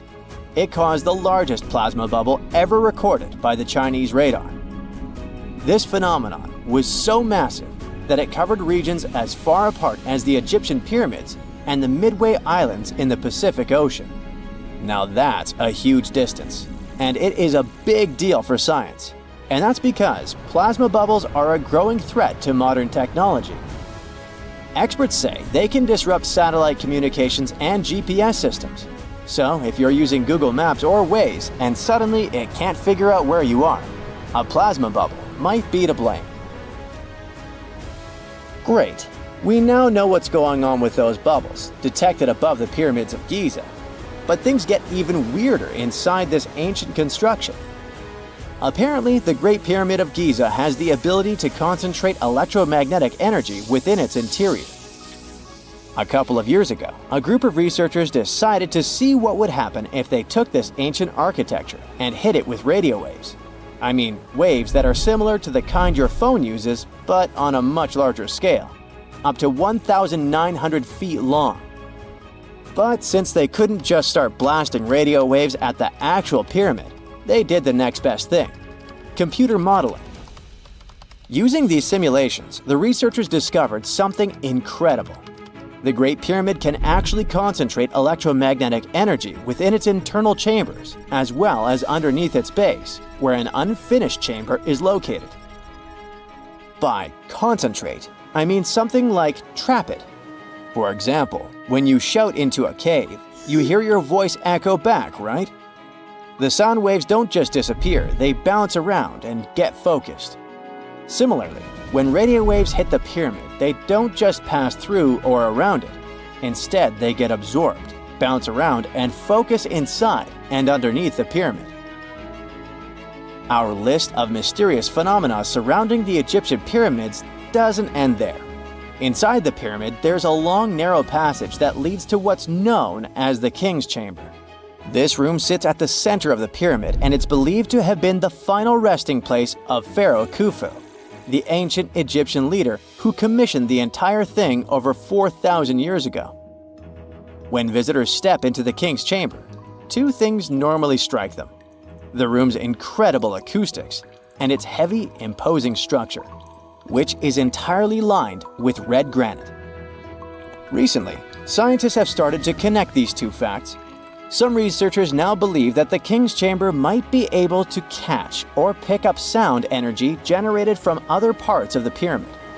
In other words, this room might have been designed to amplify sound in a way that no other chamber in the pyramid can. To test this theory, researchers conducted an experiment where they sang in the Queen's Chamber, which is located directly below the King's Chamber. Here's where it gets wild. The music couldn't be heard in the lower underground rooms of the pyramid, but it sounded loud and clear in the King's Chamber.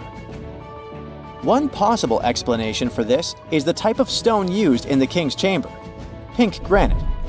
Granite is known for its piezoelectric properties, meaning it can absorb energy from its surroundings, like sound vibrations, and convert it into electrical energy.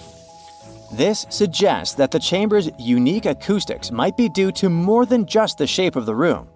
It could be that the granite itself plays a role in amplifying and concentrating sound waves. According to scientists, these discoveries open up a whole new field of research into the pyramid's potential. Could the ancient pyramids have somehow harnessed the energy created by sound waves, or even Earth's natural vibrations? It might sound far-fetched, but considering the granite's piezoelectric properties are well documented in modern science, it's not entirely impossible. Who knows?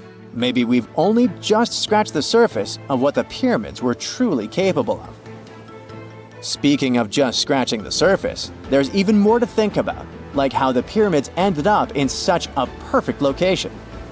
It seems the builders lined up the Great Pyramid with the cardinal points, meaning its sides are almost perfectly aligned with the four main directions: north, south, east, and west. There are many theories about how they did it, but one study suggests that Egyptians might have used the fall equinox to achieve this perfect alignment.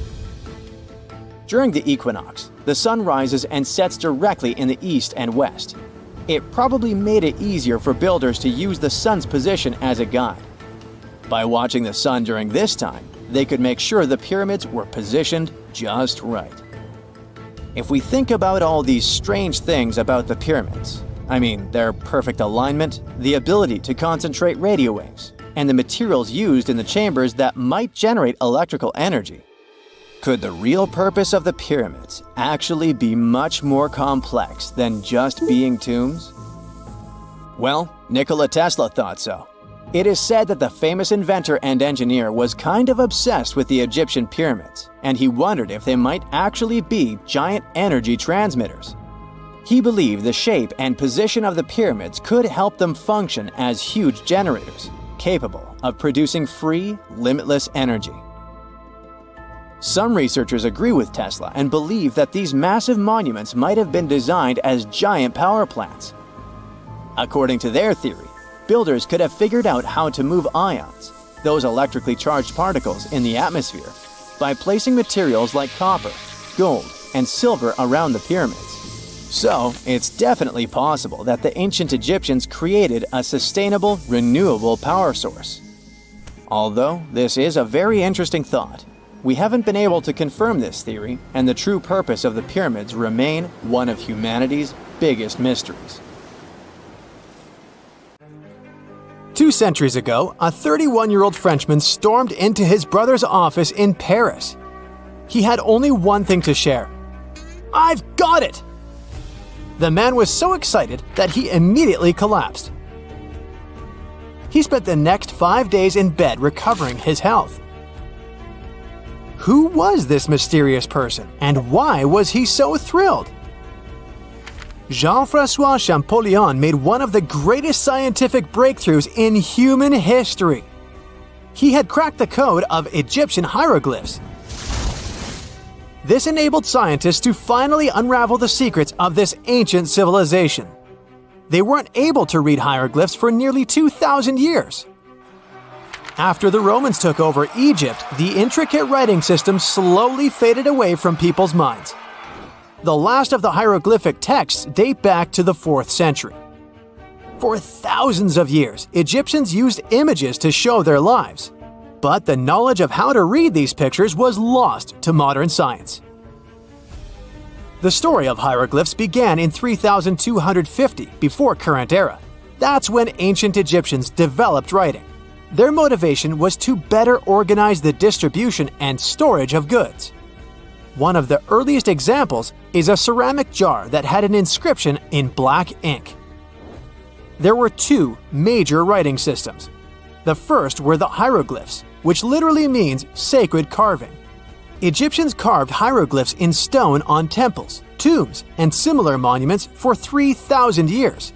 They present a system of pictorial texts.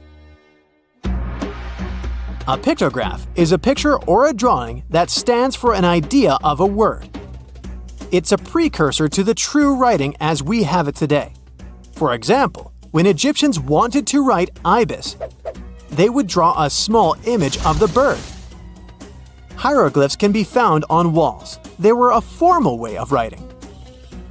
The other writing system was hieratic. Egyptians mostly used it when writing on papyrus. That's an early, thicker form of the paper we have today. It soon evolved into demotic. This improved version became the most common writing systems in ancient Egypt. Then, in the early 4th century BCE, Alexander the Great took control of Egypt. This was the time when the Greek Ptolemaic dynasty ruled the country. You've probably heard of the last ruler of this dynasty, Cleopatra. During her time, Egyptian demotic and Greek were used side by side. The two started mixing, and by the year 100, a new language emerged, Coptic. It slowly replaced the ancient writing system. Only Egyptian priests used hieroglyphs for the next couple of centuries, and then their meaning was lost to history. But not forever. Arabs were the first who tried to solve the mystery of the hieroglyphs. Medieval travelers came across these strange symbols and wanted to understand their meaning. They consulted speakers of Coptic and translated text from Greek and Latin into Arabic to break the code of the hieroglyphs. During the Renaissance, Europeans also became fascinated with the legacy of ancient Egypt. Scholars from the Old Continent believed that hieroglyphs were a group of symbols as opposed to a written language. This was all about to change in 1799. A year earlier, Napoleon, the famous French ruler, arrived in Egypt. His subordinates constructed a fort that dated back to the 15th century. Rashid, or Rosetta, was a port town in the northeast of Egypt, near Alexandria. One section of the old fortification wall contained an interesting slab inside. The stone tablet was made of a granite-like rock. It was just 40 inches high and 30 inches wide. It contained 3 distinctive sections of text carved into it. The letters were in 3 scripts and 2 languages: hieroglyphs, Demotic, and Greek. It was a fragment of a larger ancient stela. These are upright stone slabs that are used to dedicate to a person or an event, but the one from Rosetta was damaged. 2/3 of the hieroglyphic text on the top was missing. The bottom Greek text lacked a cornerstone. The only fully preserved section was the writing in Demotic in the middle of the slab.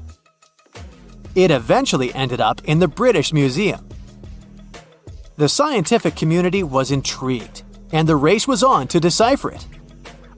Prints and casts of the slab went out all over Europe. Scholars already knew ancient Greek, so in theory, this shouldn't have been so hard.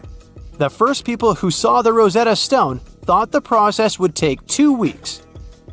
In the end, it took 2 decades.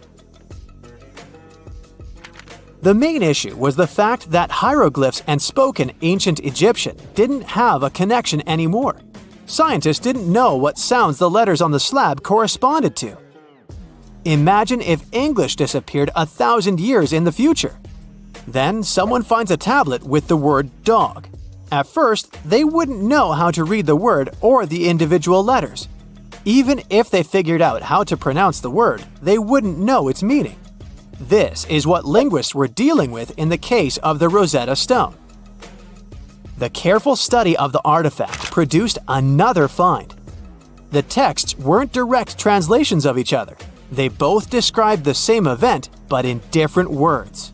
It was like you saw a movie with two friends, and then all three of you wrote different reviews about it. The original text was probably in Greek, but the translators added extra words to make it sound more Egyptian. An English physician and physicist, Thomas Young, made the first great breakthrough. He knew that the name Ptolemy appeared several times in the text based on the Greek translation. This wasn't an Egyptian name, so it was impossible to represent it with a single image. The only way to spell out this Greek name was to use symbols that sound like it when produced. This is called transliteration, and we have it today as well. This is how foreign-sounding words are written down in Chinese or some Slavic languages. Young focused on sets of hieroglyphs in oval frames. These are called cartouches. He experimented a bit but finally discovered that one of them read, Ptolemy the Great. The individual hieroglyphs that made up this name corresponded to sounds needed to produce it. This is where our mysterious man from the beginning of the video enters the picture. Champollion picked up where Young left off. He knew Coptic, so the Frenchman was able to determine what many other hieroglyphs sounded like. The eureka moment was close. It came while he was studying a cartouche from a site dedicated to Ramses II. It had 4 symbols. The last 2 were the same. He determined this was the sound S. The first symbol was the sun. This is Ra or Re in Coptic. So the cartouche read Ra something SS. Can you already guess the name? Of course, it's Ramses. This breakthrough finally cracked the code.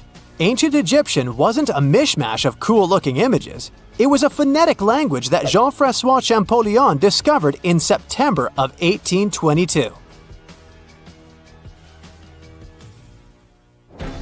The stone slab is today known as the Decree of Memphis.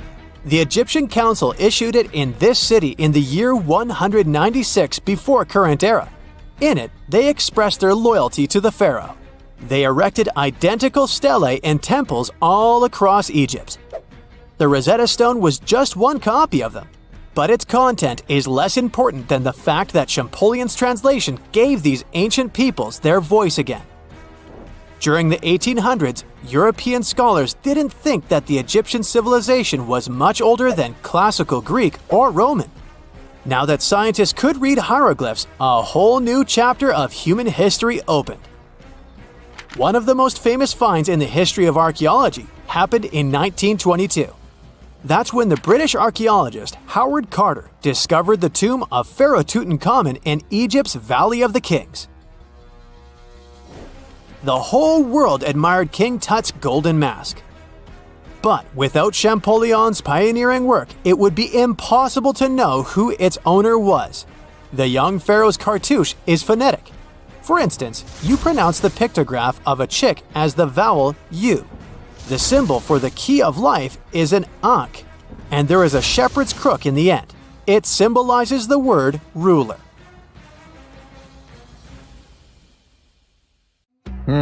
Something strange is lurking beneath the sands of Giza, and scientists have no idea what it is. Archaeologists just found a hidden structure near the Great Pyramid using advanced ground scanning technology. What's inside? Nobody knows, but excavations are already underway. The Great Pyramid of Giza is one of the most famous monuments on Earth, but it doesn't stand alone. It's surrounded by an ancient necropolis, a massive royal graveyard filled with tombs and monuments. They belong to pharaohs, nobles, and other high-ranking officials.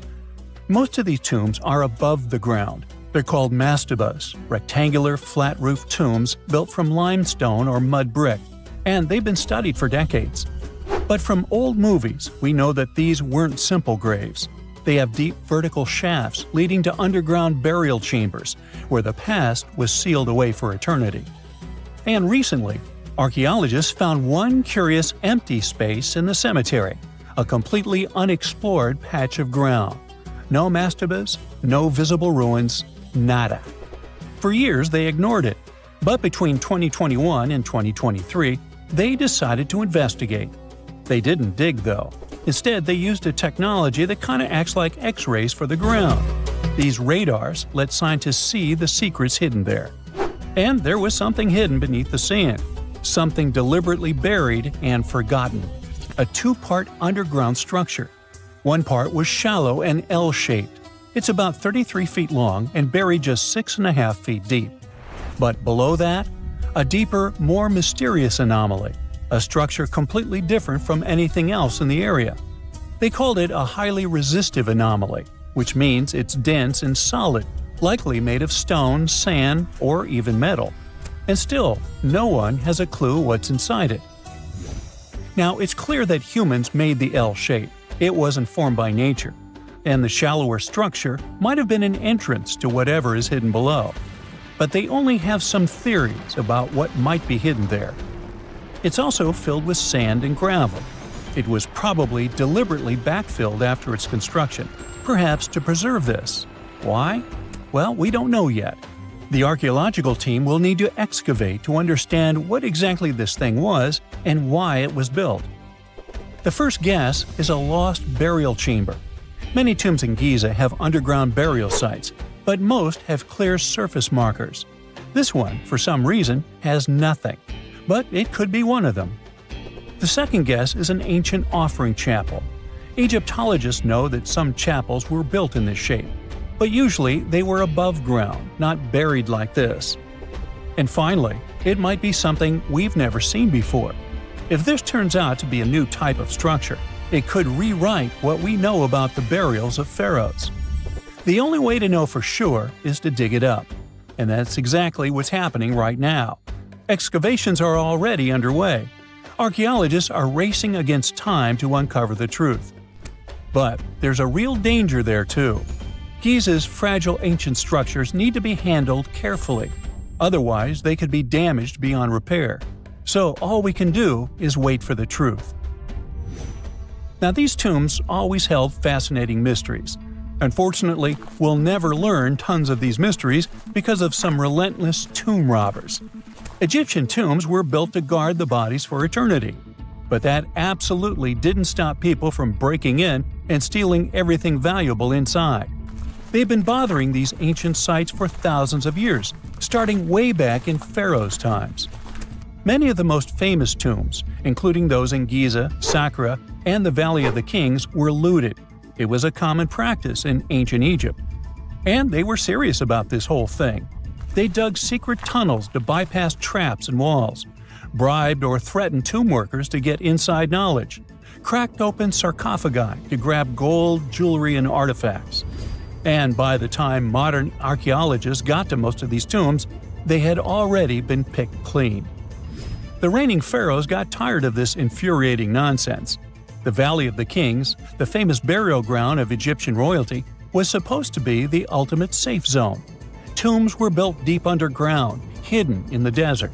Passages were sealed with giant stone blocks. False doors and traps were added to confuse thieves.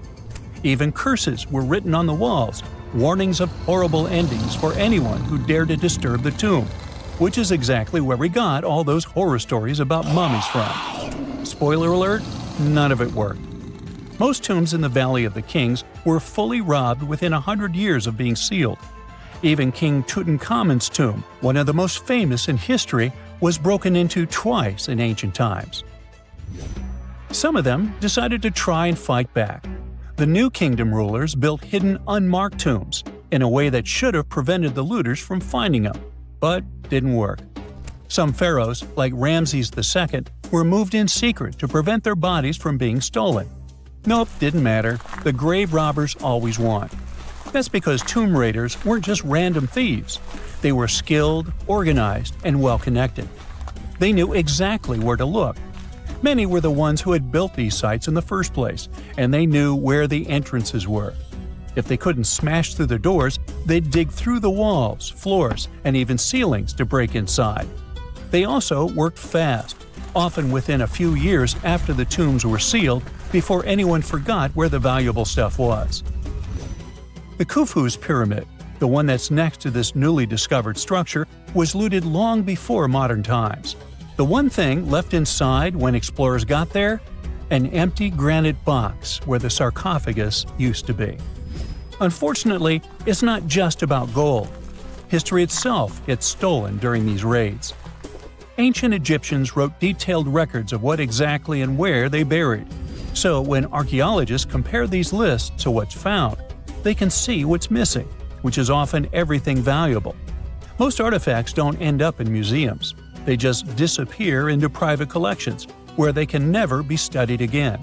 Which is, of course, completely unfair. In fact, a few countries have had enough and started passing laws to take historical artifacts back from private collectors.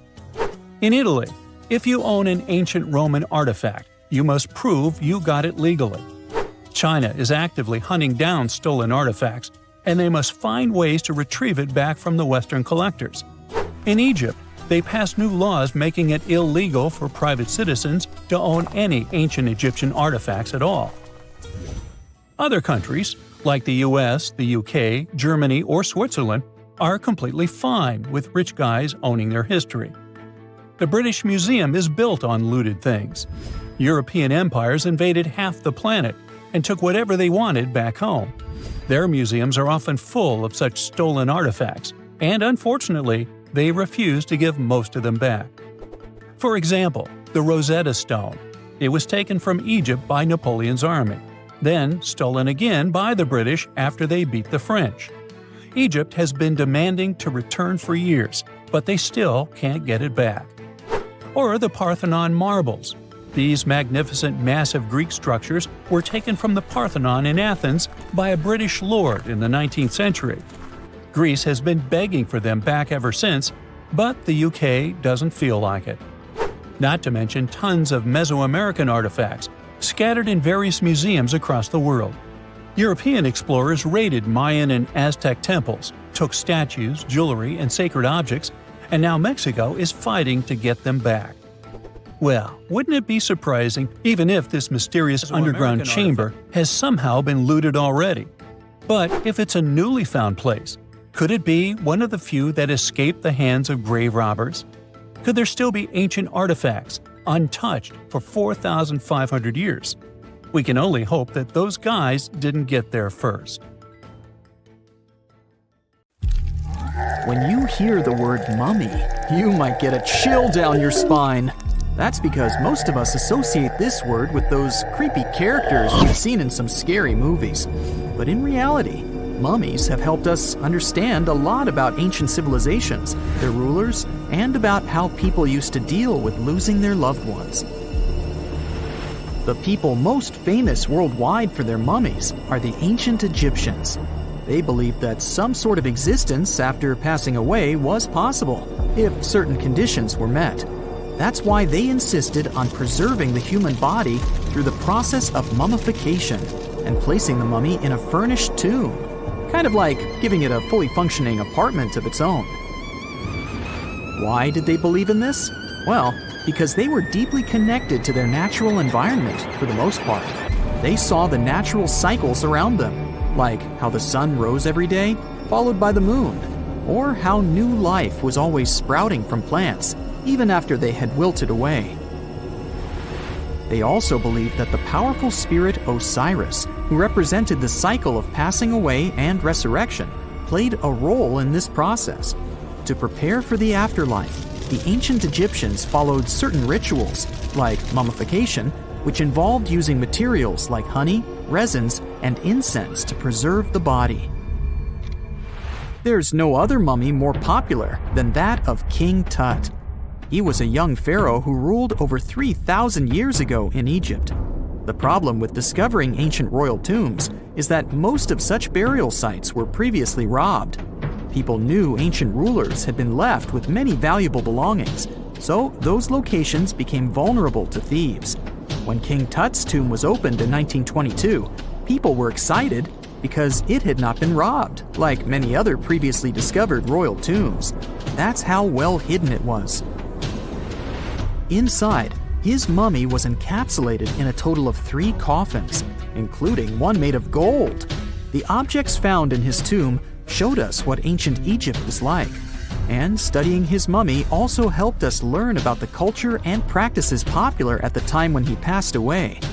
We also learned about his family by looking at his DNA. Scientists were able to discover that he had had a disease called malaria and a problem with his foot that might have made it hard for him to walk. Ramses II was another pharaoh in Egypt who ruled for 68 years, which was quite a lot back in the day.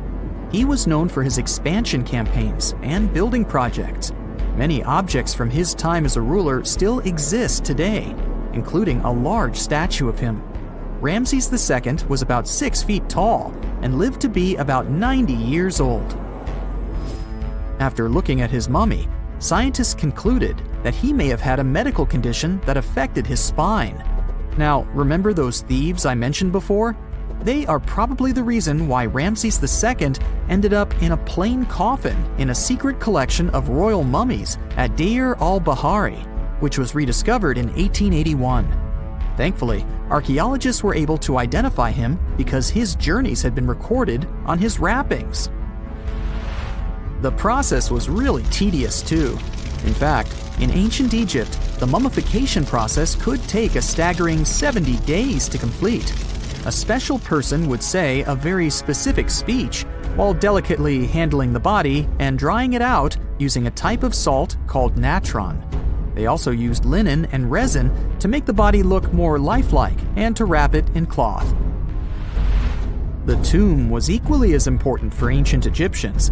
The walls of King Tut's tomb, for example, were adorned with intricate artwork that depicted his journey to the afterlife, from his burial procession to his passage through the underworld. The ancient Egyptians believed that everyone made this journey after passing away, and they filled their tombs with items and paintings to help the person in their spiritual travels.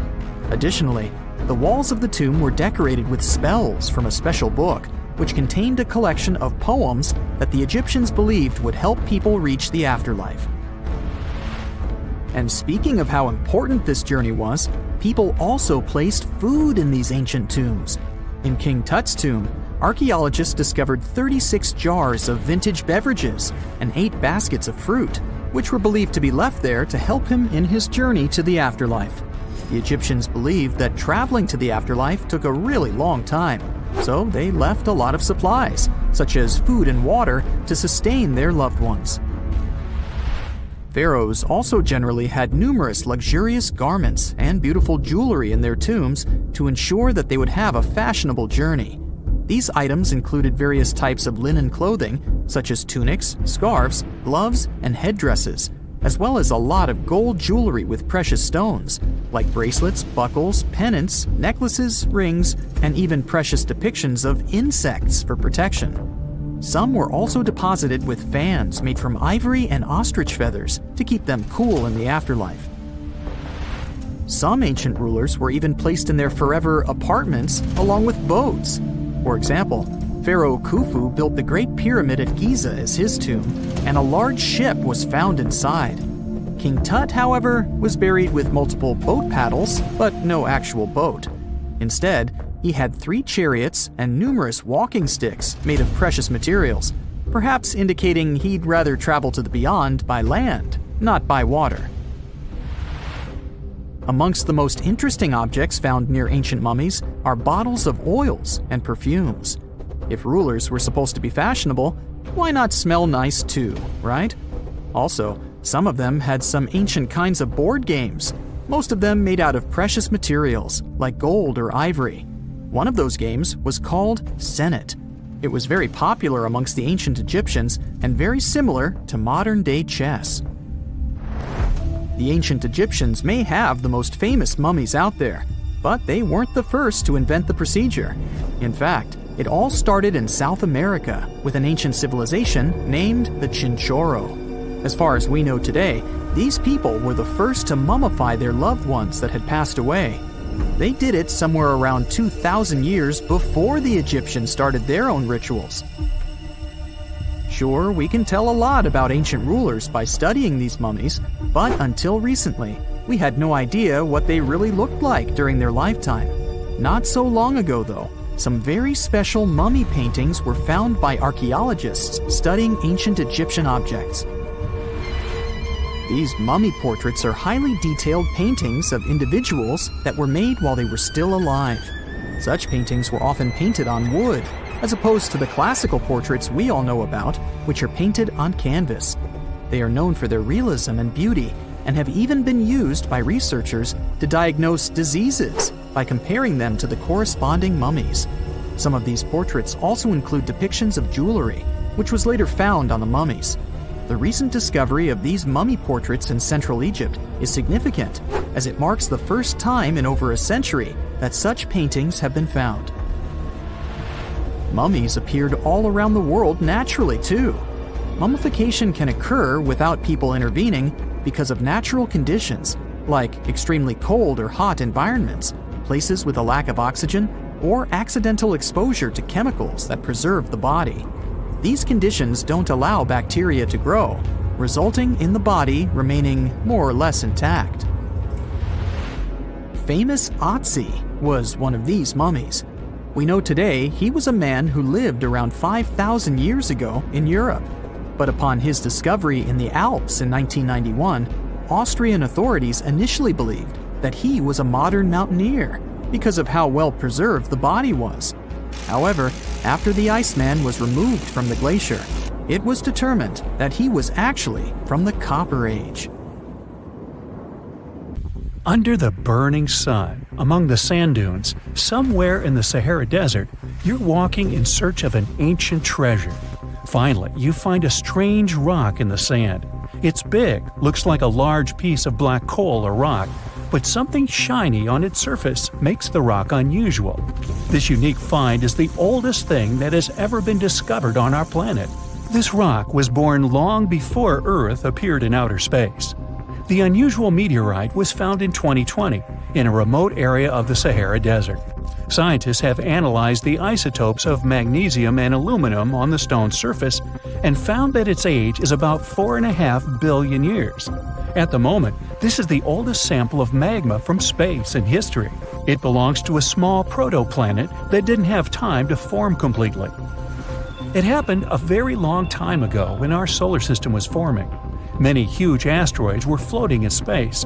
Some of them were formed into huge celestial bodies, which later became planets. The big rocky planets were absorbing the smaller ones. The rock was part of a little protoplanet that just began its formation, but another huge asteroid destroyed it. The planet shattered into billions of pieces. Some of them became part of other planets. Some flew outside the solar system, and one piece that had been wandering in space until our Earth was formed. After that, it hit the planet's atmosphere and fell into the territory now known as the Sahara Desert. The rock was discovered in 2020, but the erosion of extraterrestrial rocks shows that it could have fallen much earlier. This ancient thing weighing around 70 pounds has several pieces of different meteorites inside. In simple words, it's a volcanic rock consisting of lava. It has cooled, solidified, and crystallized. That's why you notice the glitter. Scientists hope that further study of the rock will help to learn more about our solar system foundation. The biggest asteroid discovered in the U.S. is the Willamette. Its size is 84 square feet, and its weight is more than 15 tons. This is half the weight of a bus. Several people can fit on the surface of this outer space object. But the coolest thing is that it's not a rock like most meteorites that were found. Willamette is made of nickel and iron. This massive piece of metal was discovered in 1906. Now, the huge rock is kept at the American Museum of Natural History. The largest meteorite ever found is Hoba. It's located in Namibia, and people have never changed its position because it's too heavy. The weight of Hoba is 60 tons. It's heavier than a tank. The next space-related event occurred on February 28 in southwest England. On this day, a huge flash lit up the sky. Then there was a loud crash. Several residents opened the doors of their houses and noticed a black sooty spot on the lawn. They immediately guessed what had happened and reported the discovery to the British Meteorite Observation Network. If you ever find a meteorite, report it to some geological research or space center as soon as possible. The longer a space rock lies on the ground, the faster it loses its value. Rain, dust, snow, wind, scorching sun, all these factors damage the surface of the meteorite. It makes it difficult to study the celestial object. The meteorite found in England looks like coal, but it's way softer and more fragile. It most likely used to contain frozen water. The rock is part of a huge asteroid that plowed through outer space when our solar system hadn't fully formed yet. They found a unique combination of minerals inside the rock. It can help scientists learn more about the origins of the solar system and life on Earth. Now we're heading to Germany, to the small town of Nördlingen. A huge ancient meteorite's hidden here. It's very difficult to notice it unless you know the secret of this town. You're walking along the cozy little streets and looking at the buildings with beautiful architecture. You spend the whole day there and don't find anything that reminds you of a meteorite. To solve the mystery, you need to get out of town. So you climb a high hill and see that the city is located inside a pit. For a long time, locals were sure the house was located in the crater of an extinct volcano. If you look at the houses from a certain angle, you may notice an unusual shining coming from them. In the middle of the 20th century, a group of geologists came here and immediately declared that the crater doesn't look like a volcanic one. The town was built on a huge crater left by a meteorite. The huge celestial body fell here about 15 million years ago. It was so hot that the carbon bubbles inside instantly turned into small diamonds. When people were building this city, they didn't know they were using expensive stones, since the diamonds were hardly visible. The locals never attached importance to the fact that the city walls shine unusually in the sun. Now they believe this place was built from diamonds that had fallen from the sky. Our next stop is in the UK again. This time the rocks are of an earthly origin. The famous Stonehenge. People place circles of rocks here in a certain order. Everyone knows about this archaeological monument, but no one knows the reason for its creation for certain. Another construction built out of mysterious rocks was discovered just 2 miles away. It's called Superhenge. It's bigger, heavier, and takes up more space. Each plate here is 15 feet, which is about the height of 2 floors. Once, the stone stood vertically and formed a huge semicircle. But someone pushed the stones over about 4,500 years ago. It was a college prank. No, not really. That's why they couldn't be detected for a long time. Scientists still can't solve the mystery of Superhenge, but they believe the standing vertical stones were part of some huge monument. Some other amazing rocks are located in the south of Costa Rica. There are big ones, the size of a human, and there are smaller ones, the size of bowling balls. And they all have a perfectly round shape. These giant rocky spheres were created by people. It must have taken years of polishing using stone tools to get the perfect round shape. These balls are incredibly heavy, but can easily roll like a basketball. All the rocks are of a different age. Some of them were created about 2,500 years ago. Most of them are made of molten volcanic magma. Until now, scientists don't know for what purpose these stones were used. They were found in different parts of Costa Rica, near big cities. It's possible that ancient civilizations installed them specifically to show the greatness of local kings. Also, many experts believe the rocks were used as a tool for studying astronomy. The people who knew their purpose of the rocks had disappeared, and the history of the stones was lost along with them. Let's finish our journey with the coolest archaeological find. You're walking through the desert of Peru and climbing a low hill. You look down and notice the surface of the hill is covered with strange lines. You walk far away and see a huge cat on the hill. Such a drawing is called a geoglyph. Its length is around 120 feet, which is about half the size of a Boeing commercial jet. Archaeologists discovered the giant cat in 2020 and found out that it had been created somewhere between 200 and 100 BCE. This huge drawing is part of a mysterious group of different pictures. In addition to the cat, there are other animals, plants, and fantastic figures. All of them were found in the desert of Peru. The kitten was found by chance. Archaeologists didn't see it at first because natural erosion on the hillside had almost erased the silhouette. Strange and amazing items are discovered often, but figuring out what our ancestors were up to is pretty tough. Especially when all you have are just some rusty cups and cave drawings. It's no surprise that even the experts in lab coats sometimes make mistakes. But it's not just about dusty plates and huge stones. Sometimes there's even humans with large heads. So grab your digging tools and let's travel back to ancient times to explore incredible societies that even scientists can't fully explain. Sardinia may look idyllic now, but I'm not gonna lie, I wouldn't fancy visiting it 3,000 years ago. Rumor has it, terrible giants roamed around this island back then. People even talk about finding human skeletons over 13 feet tall there, although nobody's ever shown anything to prove it. But the stories will make you wonder because some weird stuff has definitely happened. In 1974, over 5,000 pieces of broken stone artifacts were found in a part of the island called Monte Prama, but instead of being displayed in a museum, they were locked up in an underground vault for about 30 years. Sounds a bit suspicious, doesn't it? When they were finally displaced in 2005, scientists put the pieces together to find statues of 38 giant men standing 8 feet tall. Not quite as tall as the legendary skeletons, but still pretty huge. It's thought these statues were made by the Nuragic people, who lived on the island a long time ago. Besides giant statues, they also built over 8,000 massive stone buildings. Perhaps Nuragic weren't giants themselves, but they definitely liked their things big. I do too. I like a big number of likes on our videos. That would be pretty great. Thank you if you liked this and subscribed. Now back to the video. You and I are pretty smart, but we might not be the smartest humans ever. Actually, we might not even be the smartest species. Since 1913, some skull fossils found in South Africa have hinted at a possibly smarter contender called Boskop Man. This human-like species might have lived as recently as 10,000 years ago.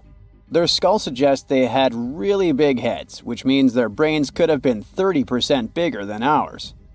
Wow! Their average IQ could have been around 149, making them among the smartest 0.05% of people today. But if a Boskop Brainiac was so much smarter, why are they not around and we are? Well, bigger isn't always better, you know. Our brains are a lot bigger than our ape relatives, mainly in the prefrontal cortex. This part helps with high-level tasks like making decisions, remembering things short-term, and being aware of ourselves. The parts of the brain that handle our senses and movements haven't really grown much. So, maybe the Boskops spent too much time dwelling on the past rather than doing practical things like hunting. But this is all just guessing. We really don't know what happened to these clever cousins of ours. Some people even argue that Boskops weren't any different from us, with the only evidence being parts of skulls. The jungle is huge. Did you know the Amazon rainforest is home to about 30% of all the world's plant and animal species? That's impressive. However, the history of one native species, humans, has long puzzled scientists. The mysterious Kasarabe people lived here for hundreds of years and then vanished around 1400 AD. People thought the Amazon only had a few scattered tribes, but recently we discovered big, unusual shapes in the ground called geoglyphs. These might look like simple shallow ditches, but they're actually the remains of a vast civilization that spread over 5,000 square miles and includes about 450 markings, some as wide as 1,300 feet. That's insane! They likely contained ceremonial buildings and could have hosted up to 1 million people as recently as 550 years ago. Thanks to new technology like LiDAR, which uses a safe laser to map the forest without harming it, we can explore deeper. In 2019, some scans showed miles of raised roads and pathways and even pyramids over 70 feet tall. They found 26 separate settlements, 2 of which were at least 250 acres each. Damn, that's like 330 soccer fields. It's not certain what happened to the Kasarabe people. Maybe European conquistadors drove them out. maybe the most baffling ancient civilization is one we've never actually found a trace of. Yep, I'm talking about Atlantis, the grand city that supposedly sank into the ocean. The first mentions of Atlantis come from the ancient Greek philosopher Plato, who talked about a great city near the Strait of Gibraltar. But for ages, everyone just thought Plato made up Atlantis as a perfect version of his own Athens. So why, about 12,000 years after it supposedly vanished, do we still wonder if it might be real? Well, in the 19th century, U.S. Congressman Ignatius Donnelly wrote a book giving 13 reasons why he thought Atlantis was more than just a myth. Then, in 1965, some folks thought they actually found Atlantis when they discovered the Richat structure, a massive 25-mile-wide dome in Mauritania, Africa. It's so big that you can see the whole thing from space. 2 astronauts flying over the Sahara Desert spotted this giant eye staring back at them and thought they'd made the discovery of a lifetime. Unfortunately, there's no solid evidence linking this structure to Atlantis. It's believed to have formed from volcanic activity about 100 million years ago. But it does look suspicious, doesn't it? Still, we're no closer to knowing the truth. Imagine going back to about 3,300 BCE and finding yourself in South Asia. Welcome to the Harappan civilization. These people were way ahead of their time. They had cities like Harappa and Mohenjo-Daro, complete with baked brick houses, sophisticated drainage systems, and even public baths. This place might have had over 5 million people, making it one of the densest regions at the time. They also invented a system of standardized weights that was incredibly useful for traders.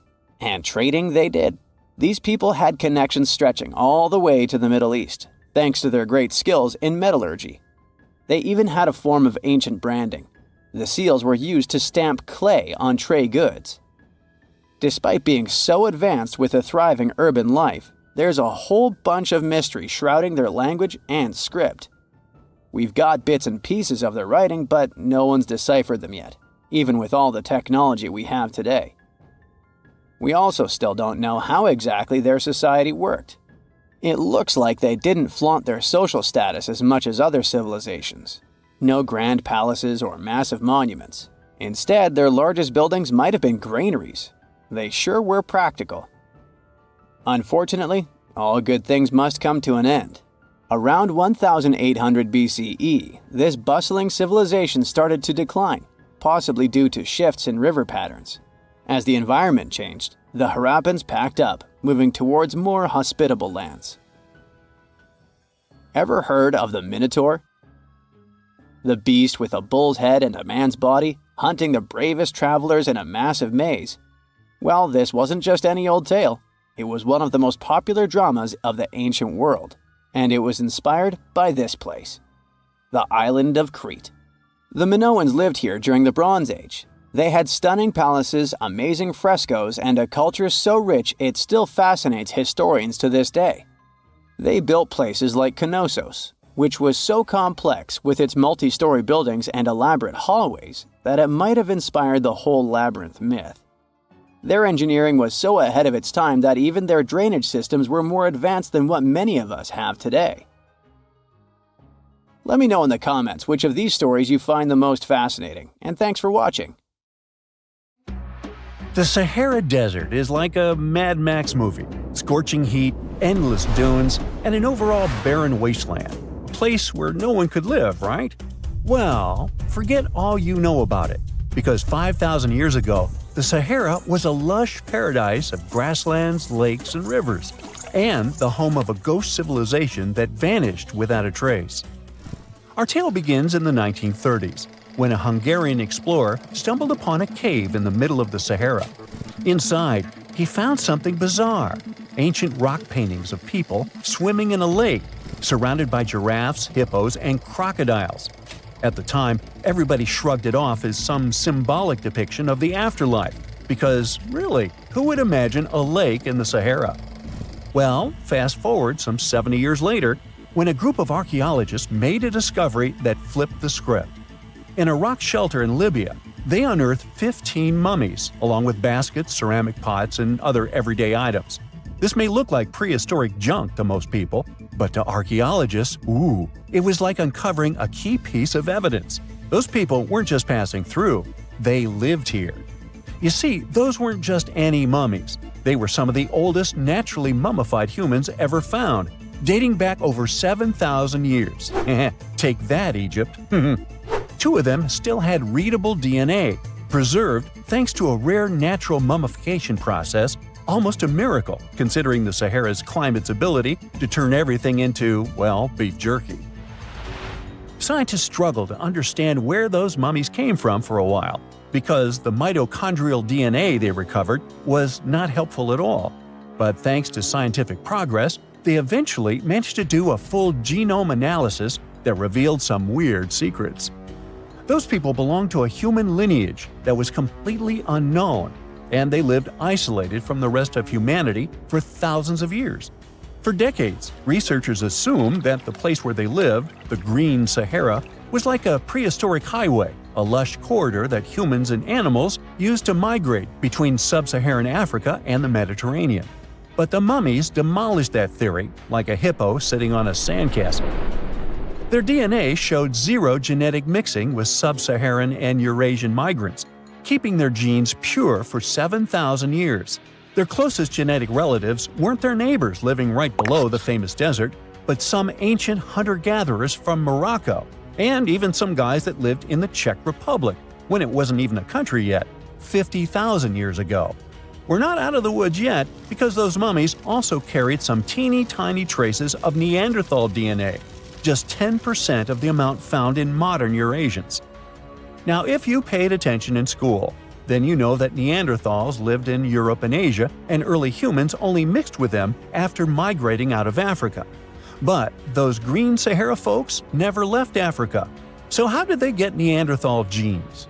The leading theory is that their ancestors mingled with Neanderthals in North Africa 50,000 years ago before settling in the Sahara and cutting off contact with the outside world.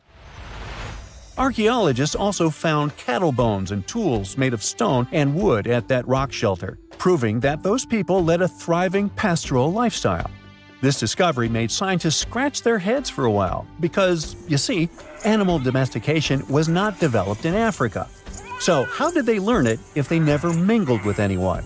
Did they have ancient YouTube tutorials? Probably not. The researchers believe they must have traded knowledge with neighboring groups, but just knowledge, no saliva. It's almost too hard to believe that no outsiders mixed with them. After all, who wouldn't want to live in a thriving civilization in the middle of a green paradise, drinking milk, eating meat, and even using animal blood as a protein source? Ooh, yummy.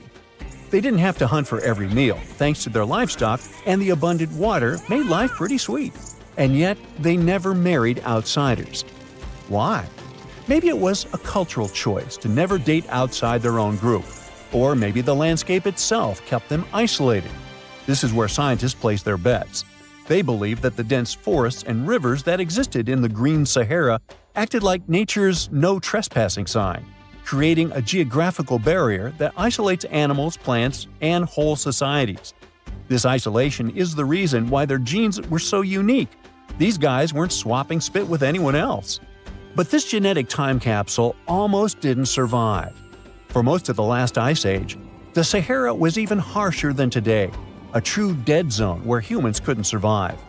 70,000 years ago, even the toughest people disappeared, retreating to the Nile Valley and the Mediterranean coast. Why? Because Earth was a climate bully. Massive glaciers stole all the moisture, weakening monsoons until rain clouds barely reached North Africa. Then came the knockout punches. Armadas of icebergs flooded the North Atlantic, triggering devastating droughts each time. This was the Sahara's ultimate keep-out era. Now, you're probably wondering how in the world the Sahara turned green after all this, and then went back to being a desert again. Well, it all started 15,000 years ago, I wasn't around then, when Earth was shaking off the last ice age. Our planet's axis was a bit wobbly, and because of that, the northern hemisphere got closer to the sun, getting extra sunlight and heat. This eternal summer turned North Africa into a giant moisture magnet, pulling water from the Atlantic and making it all rain down on the Sahara. The result of this ridiculous amount of rain was a lush savanna, complete with lakes the size of small countries. But the African humid period was not just a one-time miracle. The truth is, this eternal on and off switch between green and desert happened to the Sahara more than 230 times since the desert was born. During one of these events, the Sahara even expanded, getting bigger than it is today. So when the green Sahara showed up, you can bet it brought the ultimate ecosystem glow-up. This wasn't just a light dusting of grass. We're talking full makeover. The transformation was so complete, it even reshaped animal populations. Cheetahs suddenly struggled with the new prey dynamics, while rodents like the multi-mammate mouse thrived in the suddenly abundant grasslands. But don't pack your prehistoric swim trunks just yet. This paradise had teeth. The Sahara was an ecological maze of crocodile-infested rivers, malaria-carrying mosquitoes, and big cats lurking in the tall grass. Crossing it would have been like playing a real-life game of Hungry Hungry Hippos. This is probably why more groups didn't settle permanently. The Sahara's climate cycled between wet and dry every 20,000 years, hardly a stable zip code. For most ancient people, it was smarter to treat the green Sahara like an all-you-can-eat buffet, grab resources and leave before the desert returned. Still, this green Sahara period lasted for 10,000 years, giving our mystery shepherds plenty of time to thrive. But around 5,000 years ago, Earth's axis shifted again, the rains moved away, and the Sahara dried up faster than a puddle in July. As the desert returned, the shepherds from the green Sahara had no choice but to pack up their livestock and leave. Some researchers believe they migrated toward the Nile, laying the groundwork for ancient Egypt, so I guess their legacy lives on. Besides, their pure lineage may be extinct by now, but some faint genes of the mummies can still be found in the people that live in North Africa today. But the introvert mummies were not the only ones using the green Sahara as an Airbnb. They actually had neighbors just around the corner, in a lakeside village in Niger to be exact. Those people thrived for 5,000 years and left behind the oldest Sahara Desert cemetery, including a man buried in a turtle shell, a grinning Halloween man with filed teeth, and a heartbreaking family embrace frozen in time, victims of the very waters that sustained them. Eventually, those people disappeared too, just like it happened to our antisocial friends. This proves that this desert outsmarts everyone, with a landscape that gives paradise with one hand and takes it away with the other. We've all heard of the Sahara. Sure you have. It's the largest hot desert on the planet. A sea of sand covering an area larger than the contiguous United States. But have you ever wondered what lies beneath the sand dunes? To answer this question, we must travel deep into the past of our blue planet. Up until some 6,000 years ago, the Sahara was grassland. Humans were around at this time, not me, spreading agriculture around the planet. In the north of Africa, the color green dominated. Plenty of rainfall meant that there were lakes, rivers, pastures, and even forests. A completely different image of the Sahara from the barren landscape of today. But then the climate started to shift. The region became parched, and the vegetation started disappearing. The wind did the rest. It took away the fine sediment after there were no plant roots to hold the ground together. Give it a couple thousands of years, and you get a familiar image of the Sahara. Sand and rocks stretching as far as the eye can see. But when it comes to volume, only a quarter of the Sahara is actually sand. The yellow sands of the Sahara are just one part of the story. The desert has many other features, such as gravel plains, salt flats, and plateaus. Makes you think if we understand the word desert correctly. For people who study such terrains, geologists, there is only one condition for defining a desert: precipitation. If an area gets little or no rain, then it's considered a desert. The Sahara certainly fits the bill. Its average annual rainfall is just 3 inches. Compare that to the nearly 45 inches a year in New York. When we look at precipitation, this sandy desert is only the third largest in the world. Number 1 and 2 are Antarctica and the Arctic. They are larger than the Sahara by millions of square miles. It sounds odd, but there is more than one type of desert. The first two are polar deserts, while the Sahara is a subtropical desert. But the difference in air temperature are staggering. In Antarctica's interior, temperatures plummet to minus 76 degrees Fahrenheit. Compare that to the highest temperature on record in the Sahara of 136 degrees Fahrenheit. But this desert has a cool side. At night, the temperature is roughly the same as the average yearly temperature in Denmark. This hot and cold roller coaster makes it hard to choose the right outfit when venturing into the Sahara. And what about the sand? How deep is it actually? The depth varies between 70 and 140 feet. That's not too deep. If you put the Statue of Liberty in a tall dune, half of it would still stick out of the sand. Its vast amounts in the Sahara were created by aeolian processes. That's Greek for wind. Over time, it blows and shapes the surface of the earth.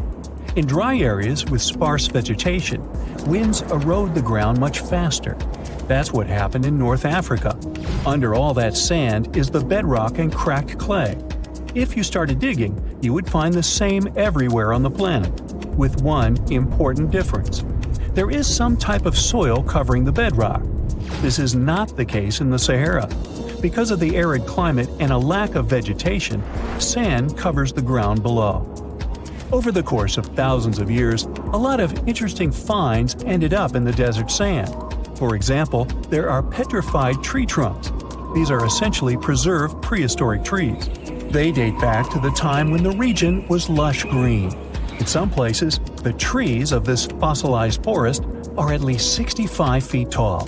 The wood is so well preserved that you can still see the texture and knots.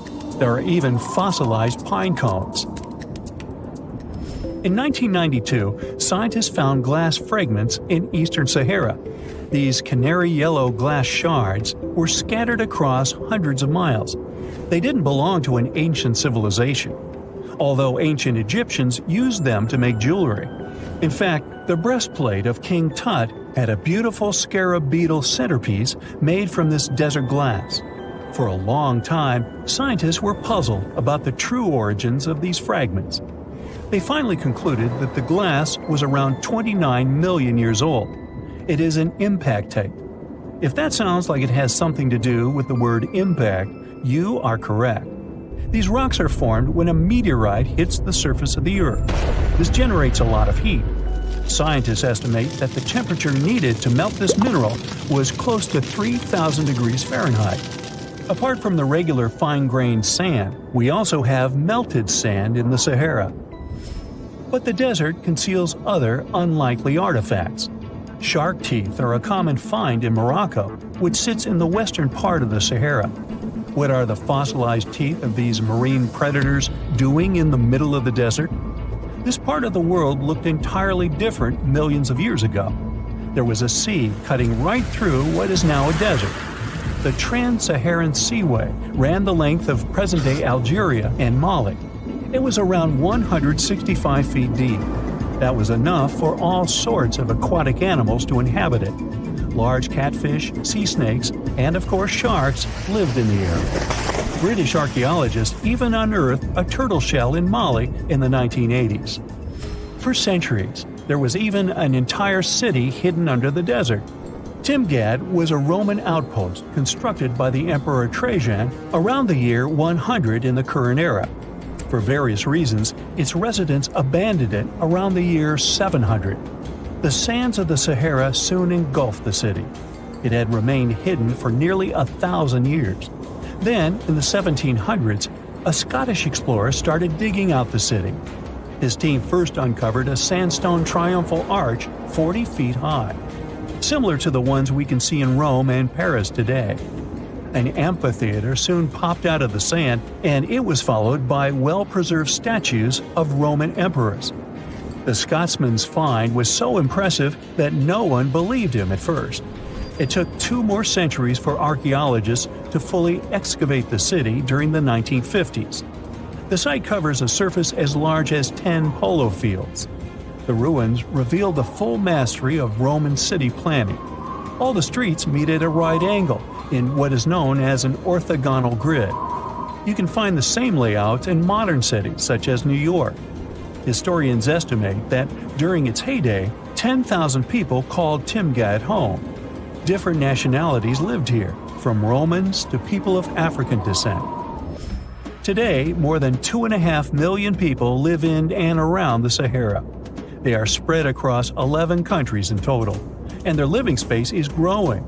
The desert is 10% larger than it was just a century ago. This process doesn't involve sand pouring out of the Sahara. The ecosystems on the edges of the desert simply change over time. The wind blows the soil away and vegetation dwindles. The perfect conditions for the formation of a desert landscape.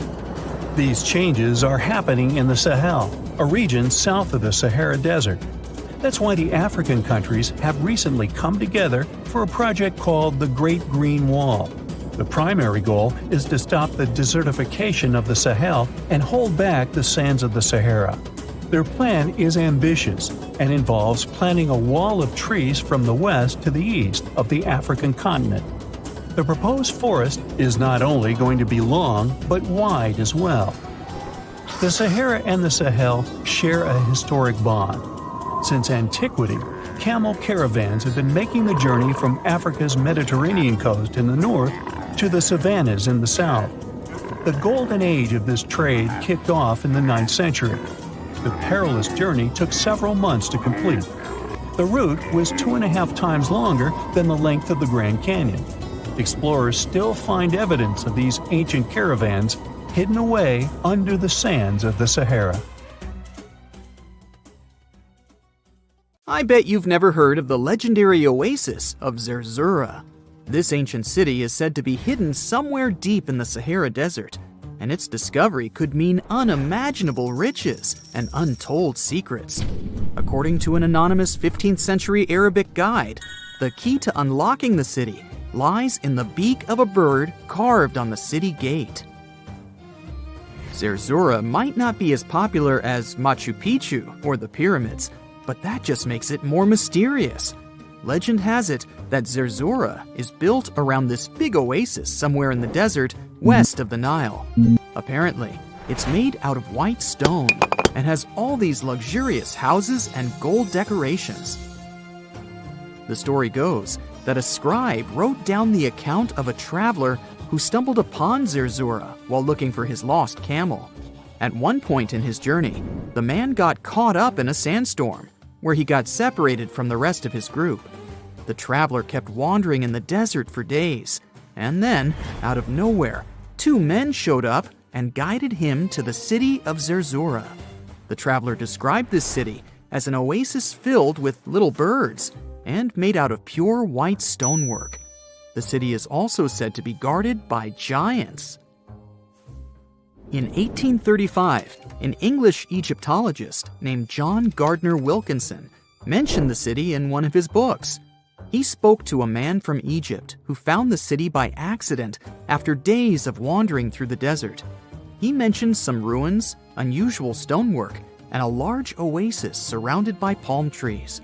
The man even gave some instructions on how the city could be found, indicating that it might be in the western desert of Egypt. But here's the kicker. Even though a group of explorers went out to find Zerzura, they didn't succeed. At the same time, they did stumble upon a bunch of previously unknown oases. In the early 1900s, numerous expeditions were sent to find the city, including one with a fleet of Ford Model A trucks. But, alas, none were successful.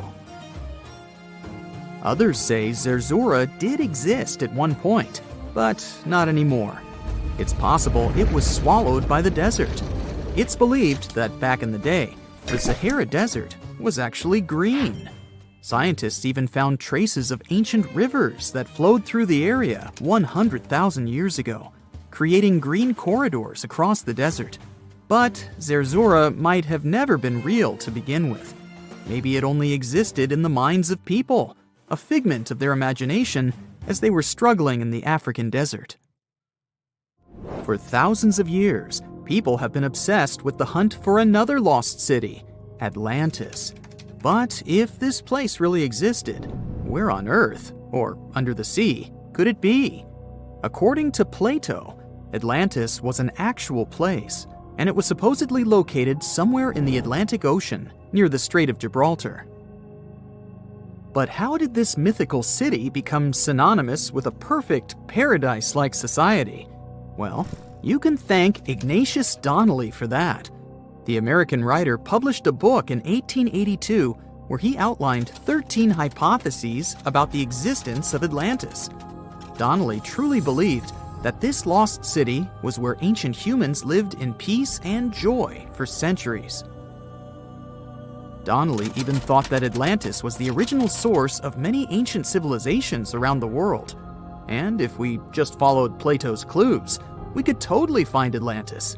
Sounds like a treasure hunt, right? What inspired Donnelly to go on this quest in the first place, you might ask? Apparently, an amateur archaeologist discovered the city of Troy, using Homer's The Iliad as a guide. Well, if Troy was real, then why not Atlantis? Back in the day, some people believed that America was the legendary Atlantis. Columbus really stirred up some excitement when he brought back news about the New World to Europe. But the real hunt for Atlantis didn't really start until the 20th and 21st centuries. Some people tried to connect the dots between a volcanic eruption on the island of Santorini and the destruction of Minoan settlements. But in 2018, a team of investigators claimed they had nailed it, announcing they had discovered concrete proof that Atlantis had existed. What was their evidence, you ask? A series of mysterious circles in a national park in Spain. But the circles turned out to be nothing more than experimental ponds for studying zooplankton. Let's face it, there's no real evidence that Plato's lost city of Atlantis actually existed. But it doesn't make searching for it any less exciting, does it?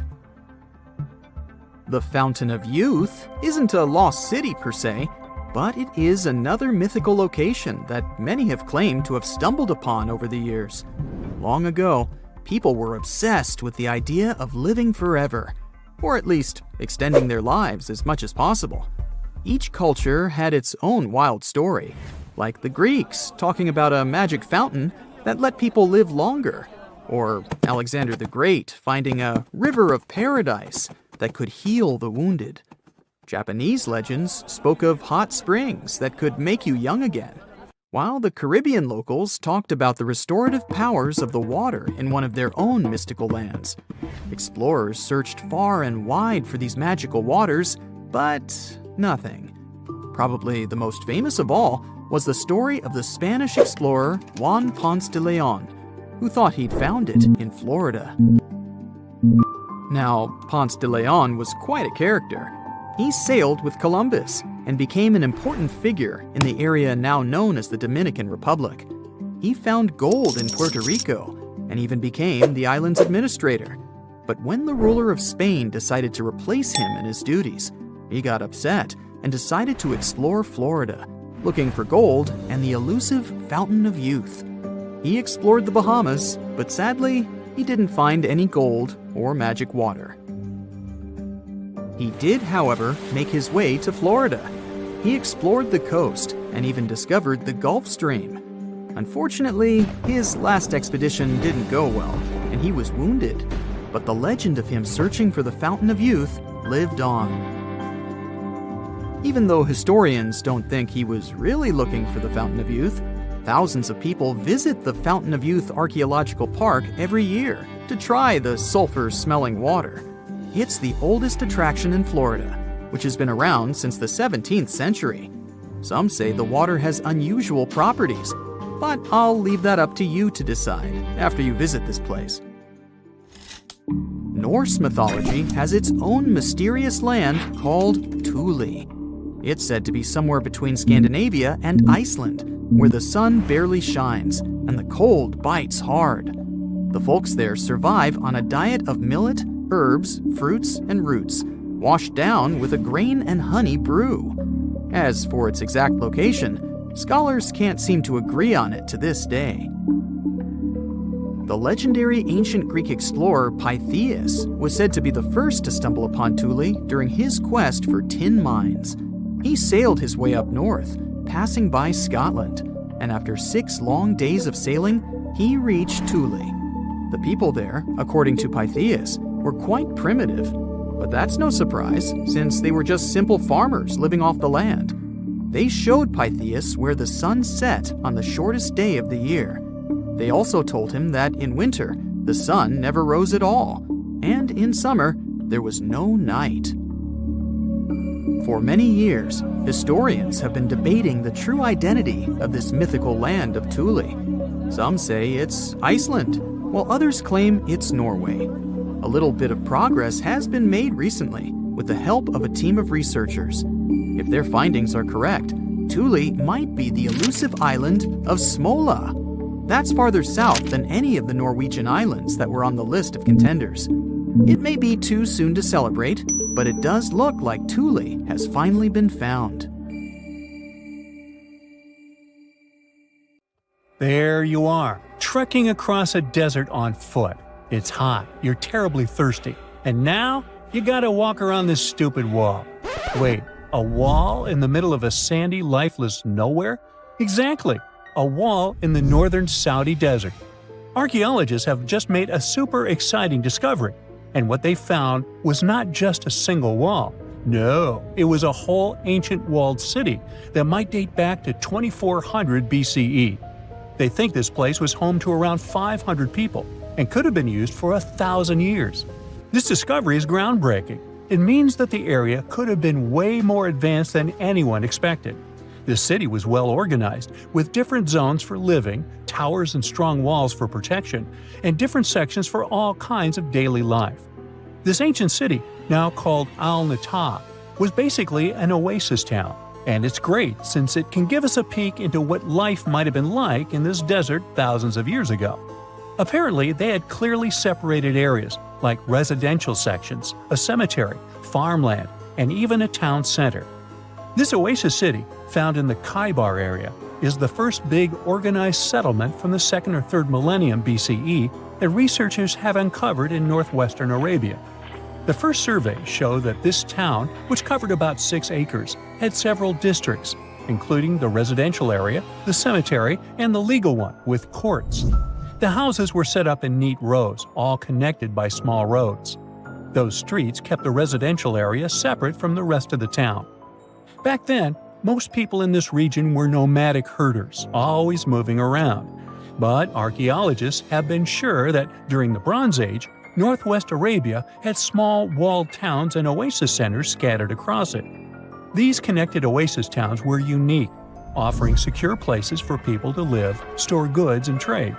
They started showing the beginnings of urban planning, which hints that people of that time were already starting to settle down and organize communities more seriously. The research team estimated that there were about 50 homes in Al-Nata, but that number could go up to 70 as they keep digging. They think that a few hundred people lived there, and probably one of the coolest things is that some houses went up to 3 stories tall. Built on a slope near a couple of major trade routes, this city was set up in a prime spot. Now, one of the most impressive things about this place is its water supply. The oasis had springs and aquifers, which are underground water sources, and such conditions were perfect for farming. Those water sources meant residents could grow their own food, making the town self-sufficient. The outer walls probably helped control who could enter the town and get access to its resources. This settled way of life was an impressive shift from nomadic living to a more agro-pastoral lifestyle, which means a mix of farming and herding animals. Another find that supports this theory is a bunch of tools, like grinding stones, mortars, and pestles, discovered inside the town. People there must have ground grains and prepared food. They had a diet of cereals, meat, and milk from animals they raised themselves. These astonishing findings show that the inhabitants of the town could easily feed themselves and were surprisingly advanced for that time. Thanks to better access to Saudi Arabia in the past couple of decades, archaeologists now have a much clearer picture of what life there was like thousands of years ago. The most exciting thing is that Al-Nata might have been part of a whole network of similar fortified oasis towns spread across the region, and all of these connected sites could show us how trade routes and small settlements worked together at that time in that arid area. Now, at the same time, this recent discovery isn't the only one that has the scientific world buzzing with excitement. How about we visit Egypt and see for ourselves? After all, archaeologists have just found a stash of ancient Egyptian and Greek treasure underwater. They were exploring the lost city of Thonis Heraklion off the coast of Egypt, which sank more than 1,000 years ago. This city was legendary, and nobody even knew where it was until it was rediscovered in 2000. Now they're uncovering more and more, and on this dive, they found a pile of gold and silver treasures. Those were probably used in rituals to bless Egyptian pharaohs when they took the throne. The researchers even found an ancient Greek temple dedicated to Aphrodite and some super old Greek weapons. Frank Gaudio, the lead archaeologist, said it was astonishing that those delicate objects had survived the disaster that brought the city down. Back in its prime, Thonis Heraklion was one of the biggest port cities in the Mediterranean.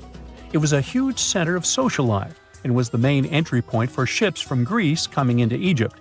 But tragically, due to rising waters, earthquakes, and a catastrophic tidal wave, the soil underneath the city literally turned into mush, and then the entire city sank into the Mediterranean.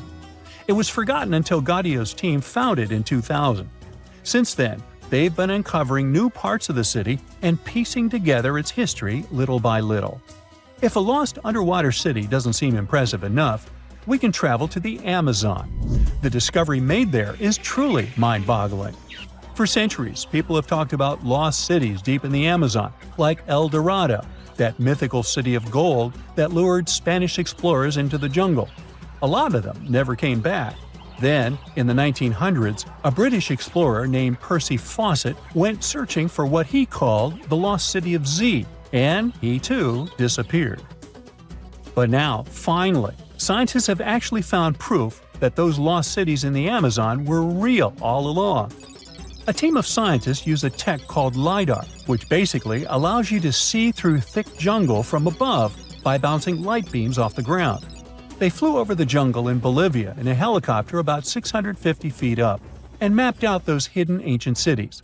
What they found were ruins of a huge urban settlement built by the Kasarabi people who lived there from 500 to 1400 CE. And it wasn't just a couple of buildings here and there. No, the LiDAR maps revealed massive urban centers, pyramids, platforms, roads, canals, and causeways, all carefully laid out. Turns out the Amazon wasn't just an untouched jungle. It was once home to big, complex cities. A scientist from the German Archaeological Institute explained that Europeans had long ignored the possibility of ancient Amazonian cities, but the LiDAR maps showed they were wrong. The new maps have revealed 26 sites, including 11 that no one even knew existed. Researchers have discovered two main city sites, Landivar and Kotoka. They had massive moat causeways stretching out like spokes on a wheel, linking the main cities with smaller surrounding settlements. Some of the canals even connected the cities to rivers and a big lake, which allowed water to flow through the area. Over the years, scientists found scattered ruins all over this region, but the thick jungle made it nearly impossible to connect the dots and see if or how they were related. With LiDAR, the whole layout came to life, showing that those sites were part of a much larger, organized urban system. It's now also clear that the sites had a greater meaning, since everything is lined up in a way that could be symbolic of the spiritual beliefs of the inhabitants. The Kasarabi culture isn't as famous as the Maya, but they had a thriving society in an area that faced huge challenges, like yearly flooding. And although the nearby Andes had their own monumental sites, the Kasarabi were doing something absolutely unique. They even had reservoirs to store water, which suggests they might have been dealing with occasional droughts, which is pretty unusual for the Amazon. Actually, those terrible droughts could be why the Kasarabi eventually left their cities around 1400 CE. This summer, you finally decide to go on that once-in-a-lifetime round-the-world trip. The first stop of this exciting adventure is in Europe. You start your journey in Italy, the country of pasta and pizza and delicious gelato. Ah, there it is, the world-renowned Leaning Tower of Pisa. You buy your ticket and get inside the crooked monument. You're about to climb 251 slippery stairs, so watch your step and don't forget to breathe. The white marble stones are astounding, and from time to time, you peep outside to enjoy the view of the city. Congratulations, you've made it! You've reached the top of the bell tower and can take all the selfies you want. The Leaning Tower of Pisa is one of Italy's most iconic landmarks. During your hike up the stairs, a guide tells you it's actually a medieval monument. It was built between the 12th and 14th centuries, taking over 200 years to finish. And in case you're wondering if it's always been tilted, I can say without a doubt, yes it has. Once they finished the third floor, the bell tower started sinking. The thing is, the very name Pisa comes from the Greek word that means marshy land. The ground there is extremely soft, made of clay, mud, and sand. And architects have been trying to save the day ever since they built the tower. At the top of the 185-foot-tall monument, you take your time admiring the city. How many terracotta rooftops can you count? If you walk toward the south side of the monument, you may feel closer to the ground. This is because the Leaning Tower of Pisa tilts toward the south. At one point, it leaned almost 5.5 degrees and still didn't fall. Today, when you visit the monument, the guide might tell you the tower is leaning less. A few years ago, the world's best architects and engineers did some construction works next to the monument to keep it from falling over. They dug several tunnels and took out over 38 cubic meters of soil from under the north side of the tower. So now the tower is tilting at an angle of only 4 degrees. So if you want to take one of those classic photos where you're holding up the tower, you better hurry. Who knows how long the tower will still be leaning? Now it's time for you to make your way to Rome. This city is basically an open-air museum, and you have to check it out for yourself. It's scalding hot, but you're lucky. Today, you're visiting the Baths of Caracalla. Are you ready for an authentic ancient Roman experience? You enter through what once was a locker room. You'll have to use your imagination. Today, you'll only see 130-foot-tall brick walls here. Romans of every class would spend an hour or two in the baths every day. They would come after a long day at work or before dinner. Imperial bath complexes, such as this one, were usually free, but you had to pay an admission fee. Leaving the locker room, visitors would stop in a heated room where they would receive oil and scrub massage. Then, some people would move on to one of 2 exercise yards. Can you see how ample they were? Here, there were elaborate marble porticos, and you can still see a few fragments of the mosaic-colored floor. If you were in the mood for something more intellectual, you could stop to listen to a philosopher or visit one of the libraries. Now we've arrived at the most impressive room, a caldarium. It was a circular hot steamed room measuring 115 feet in diameter. It had not 1 or 2, but 7 heated pools inside. Above your head, you'd have seen a magnificent dome supported by large granite columns. The entire structure was richly decorated with multicolored glass mosaics and the finest white marble.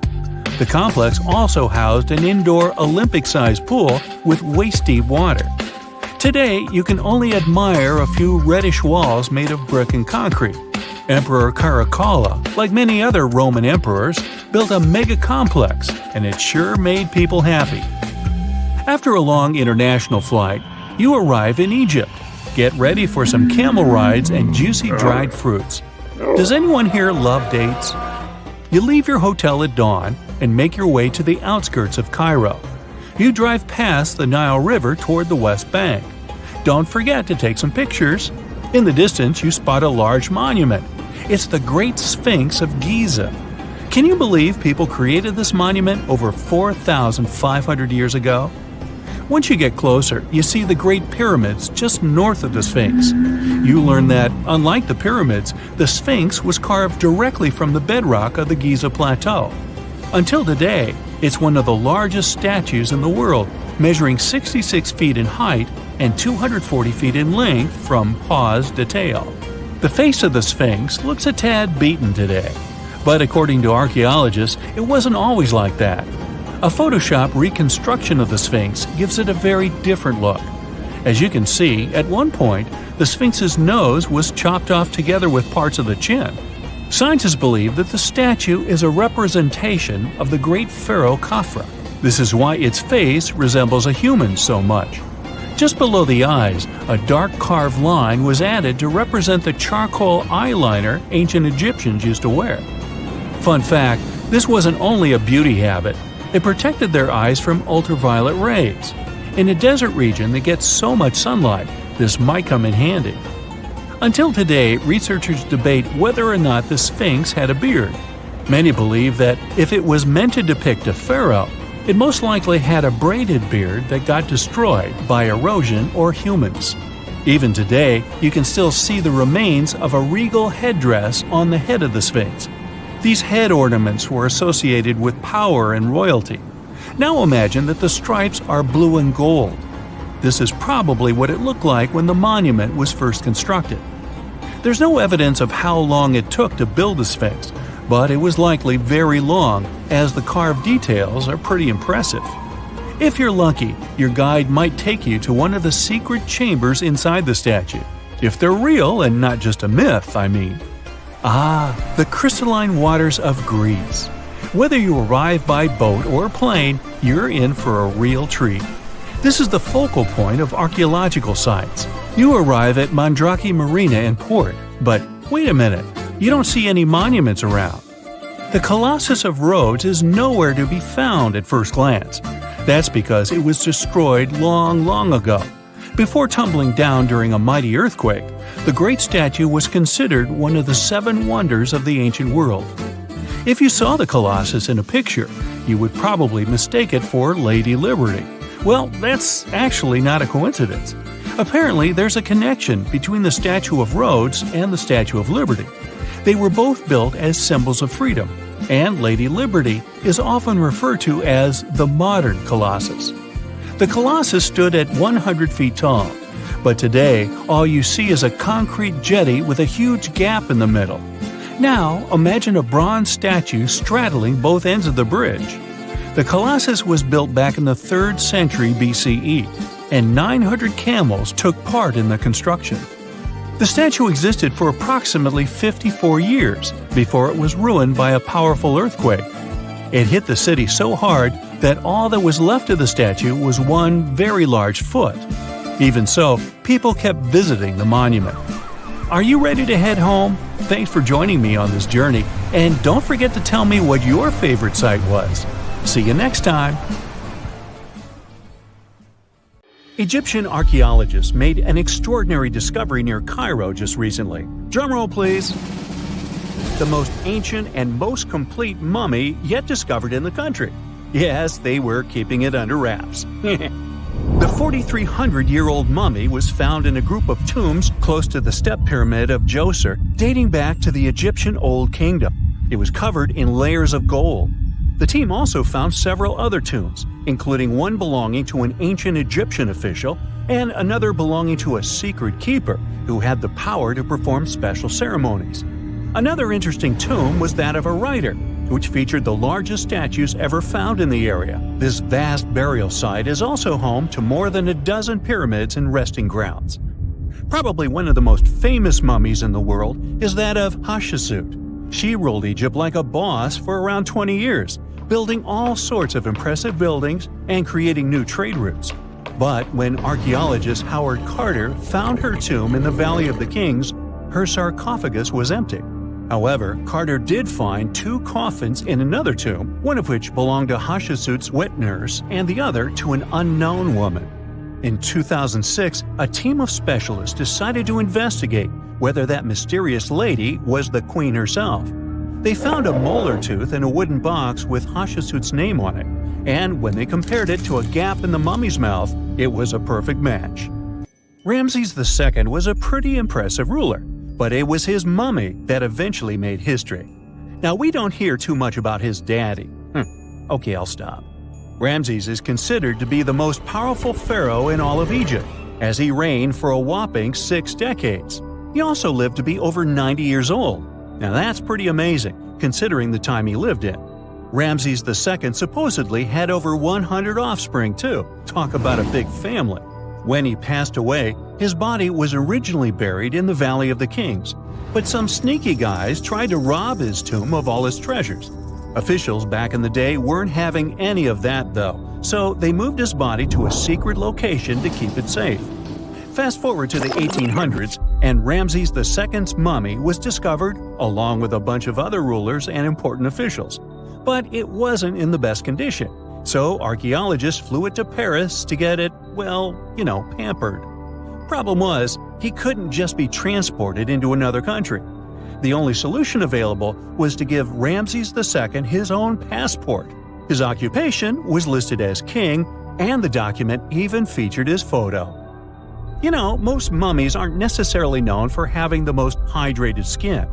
But that of an ancient woman, also known as Lady Di, proves otherwise. No, not that Lady Di. This wealthy lady from ancient times was discovered in an ornate tomb in 1971, and she looked fabulous, if we can say so about a mummy. Thanks to the special conditions in her tomb, like the moisture in the environment and the lack of oxygen, her body was almost perfectly preserved. Her skin was soft, her hair was on point, and she was still flexible. The museum that now proudly displays her mummy also shows a ton of fancy items that were buried with her, like dinnerware and musical instruments. Archaeologists investigated the mummy further and discovered that she passed away from a heart attack at around 50 years old. Even though it hasn't been around for over 2,000 years, Lady Di is still making history. The mummy of Otzi the Iceman was discovered in the Alps in 1991. Austrian authorities initially thought he was a modern mountaineer because he was so well preserved. Turns out, he was actually from the Copper Age. He was found in a mountain pass over 10,000 feet above sea level. Through studying his mummy, we've learned so much about life in Copper Age Europe. For example, we know that he was a native of Central Europe and enjoyed eating meat. He also suffered from arthritis, narrowing arteries, and intestinal problems. But he likely used acupuncture and medicinal herbs to treat these conditions. And apparently, he was pretty handy with tools. He sharpened them just days before his untimely demise. Who knows if he was expecting trouble or just getting ready for some routine work. Now, King Tut and his story is most likely the one that made all mummies famous. This pharaoh passed away at the young age of 19, more than 3,000 years ago. But his mummy is still one of the most well-known in the world. When his tomb was opened in 1922, people went wild because it was still intact, unlike many other royal tombs. It had some seriously blinged-out coffins, including one made of solid gold. Not only did Tut's tomb give us a glimpse into ancient Egyptian history, but his mummy also taught us a lot about the time he lived in. DNA analysis helped identify his parents and revealed that the pharaoh had a rare bone disorder that might have made walking a bit tough. Now, Ginger is most likely one of the coolest mummies you'll ever hear about. He's like a time traveler from 5,000 years ago who's still looking fly with his golden hair and perfectly preserved nails. Ginger was discovered in Egypt and is believed to be the earliest known mummified body. Before people even knew about mummification, they used to place bodies in shallow graves in the hot, dry sand. And since the sand absorbed all the water, bacteria couldn't reproduce and the body was preserved naturally. Now, scientists are not sure if Ginger's preservation was intentional or not, but since he was buried with some pottery vessels, it's likely that whoever buried him knew some serious preservation techniques. If you want to meet Ginger in person, he's currently chilling at the British Museum. One Dutch art collector bought a statue from Asia and ended up finding a weird discovery. The statue contained a mummy hidden inside. Unfortunately, the body was too fragile to move, so they had to leave it there. The coolest part is that this mummy is over 1,000 years old and was on display for 200 years before being encased in the statue. When scientists did a CT scan, they found out that the mummy was filled with paper scraps covered in writings. Experts think he might have done this thing called self-mummification, which is a pretty intense process involving a special diet and tea that makes your body less prone to bacteria. Only a few people could handle this ritual, and those who managed to do that were seriously respected. No other Egyptian queen has baffled scientists and historians like the stunning Nefertiti. Based on her statues, she was known for her slender neck, wide eyes, and high cheekbones. Her name translates to "the beautiful woman has come." Talk about living up to your name, huh? Even though she wasn't a pharaoh herself, Nefertiti still managed to leave a lasting impression. Written records suggest that, as a wife and queen, she held an incredibly influential role. Because of her power, she was indeed admired, but she also managed to make quite a lot of enemies throughout her life. She was also related to King Tut, but not biologically. Rather, she was his stepmother. So far, locals have yet to identify her mummy, but that may soon change. A local Egyptologist who has been busy excavating tombs in the Valley of the Kings has found 2 mummies that he believes could be Nefertiti and her daughter. According to specialists, we may soon finally get a definitive answer about the identity of these 2 mummies. And if one of them does turn out to be Nefertiti, we could be in for a real treat. DNA analysis and CT scans of the mummy could give us the most complete and accurate image of the queen that we've ever seen. It's crazy to think that we've only scratched the surface of what lies beneath modern-day Egypt. Nefertiti ruled during a time of great power and prosperity in Egypt, but unfortunately passed away in a period of social turmoil, leading to her gravesite being lost. Now, where's my mummy? Unlike many other ancient Egyptian burial grounds, King Tutankhamun's tomb stayed hidden and free of unwanted thieves for 3,000 years. One reason was that the tomb was smaller than average and tucked away in a place called the Valley of the Kings. This area was already being extensively explored by the time they stumbled upon Tut's spot. The entrance was all covered in debris from building a nearby tomb, which must have also helped keep it a secret. There were also 0 writings or signs on the outside of the tomb. Time passing also played a part in keeping it in amazing shape until the 1920s, when a man named Howard Carter finally made it in. But was Carter that big of a hero? Some recent findings say he might have been sneakier than initially thought. People used to think Carter wasn't just a glorified treasure hunter, he was a true archaeologist. Before Tut, he had been on a relentless quest for Egyptian artifacts. He discovered his interest in these unusual objects when he was a child, and soon started drawing the sculptures and inscriptions that were found in ancient tombs. After stumbling upon the remains of King Tut, Carter spent a decade recording and processing all sorts of objects, like golden thrones, chariots, and statues from Tut's tomb, shipping them down the Nile to Egypt's museum in Cairo. Well, at least that was the official story. More recent discoveries claim that not all of the objects made it to Egyptian officials. A secret letter seems to uncover Carter's little 10 for them, 1 for me policy. The letter in question was sent to Sir Alan Gardiner, a philologist and friend of Carter's, dated from 1922. In these writings, Carter mentioned having found the tomb and was asking his buddy for some advice. In another letter from 1934, Gardiner seems to be thanking Carter for an amulet, which was sent to him as a thank you gift. Carter was adamant that it didn't come from Tut's tomb, but evidently it did. Even the British director of the Egyptian Museum was onto Carter's sneaky endeavors, but couldn't prove it. He compared Gardiner's amulet to others from Tut's tomb, and lo and behold, they were a perfect match.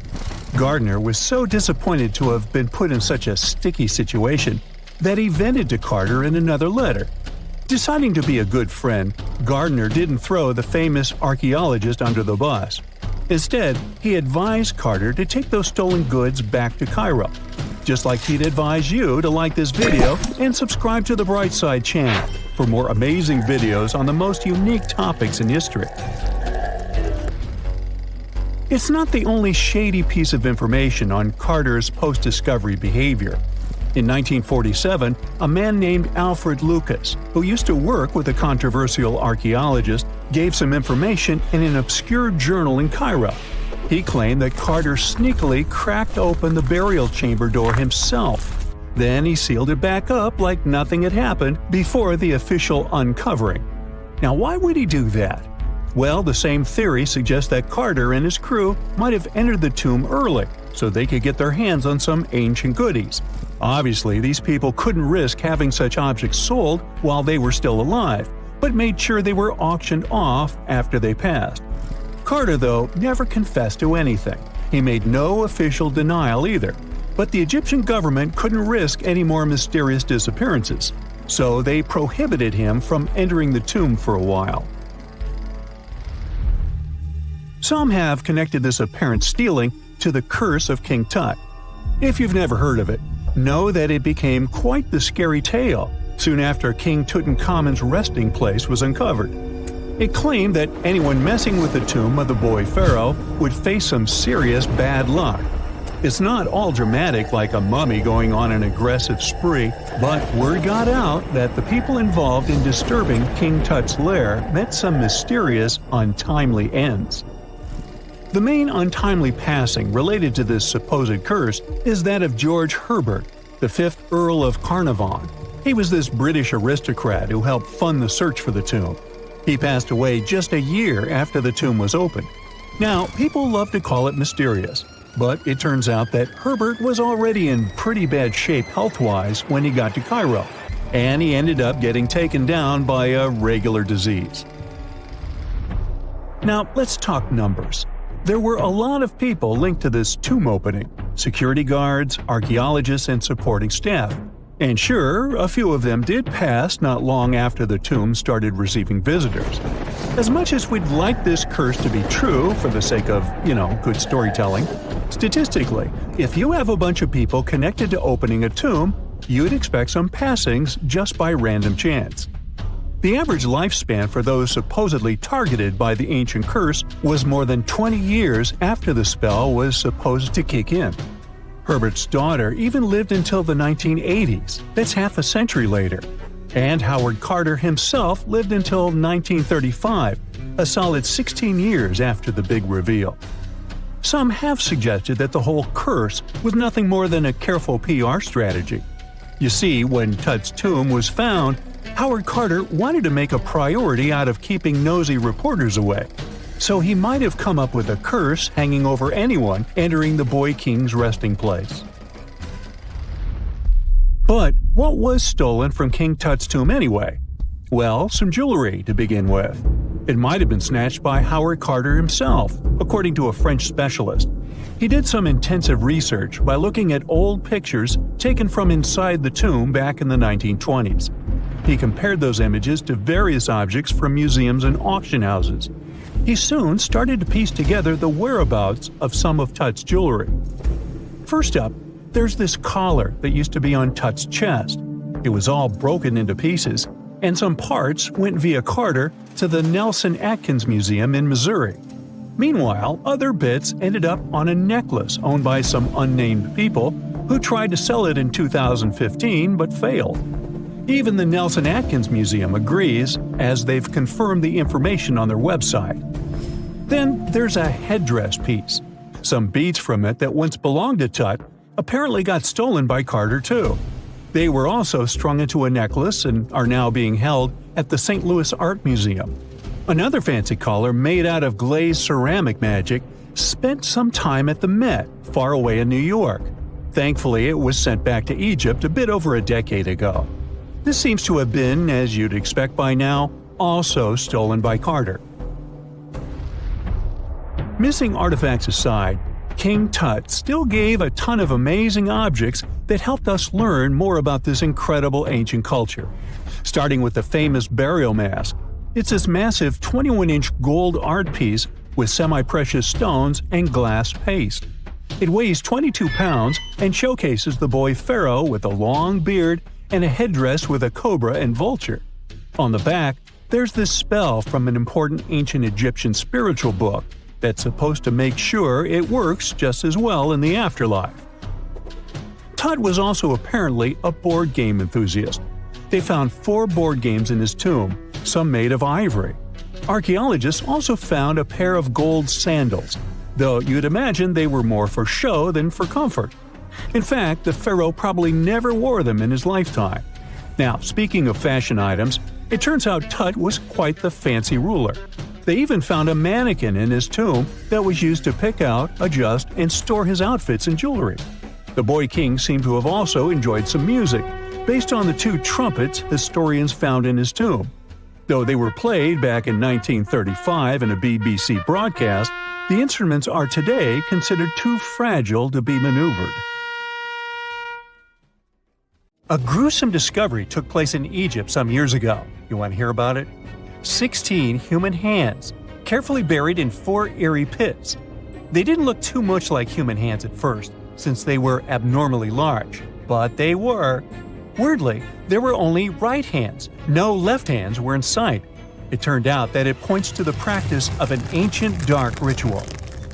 Old Egyptian art and tales talked of a ceremony where warriors would present the right hand of their adversaries as proof of victory and ask for gold in return. Egyptians believed in the afterlife, so cutting off someone's hand meant you cut off their power eternally. Guaranteeing this type of defeat was interesting to the winning party. Here, the fight was between Egyptians versus Hyksos, who lived in what was once known as Canaan.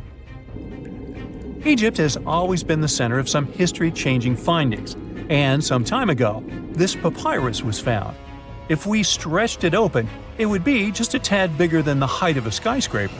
The world's tiniest skyscraper, which is located in Wichita Falls, Texas.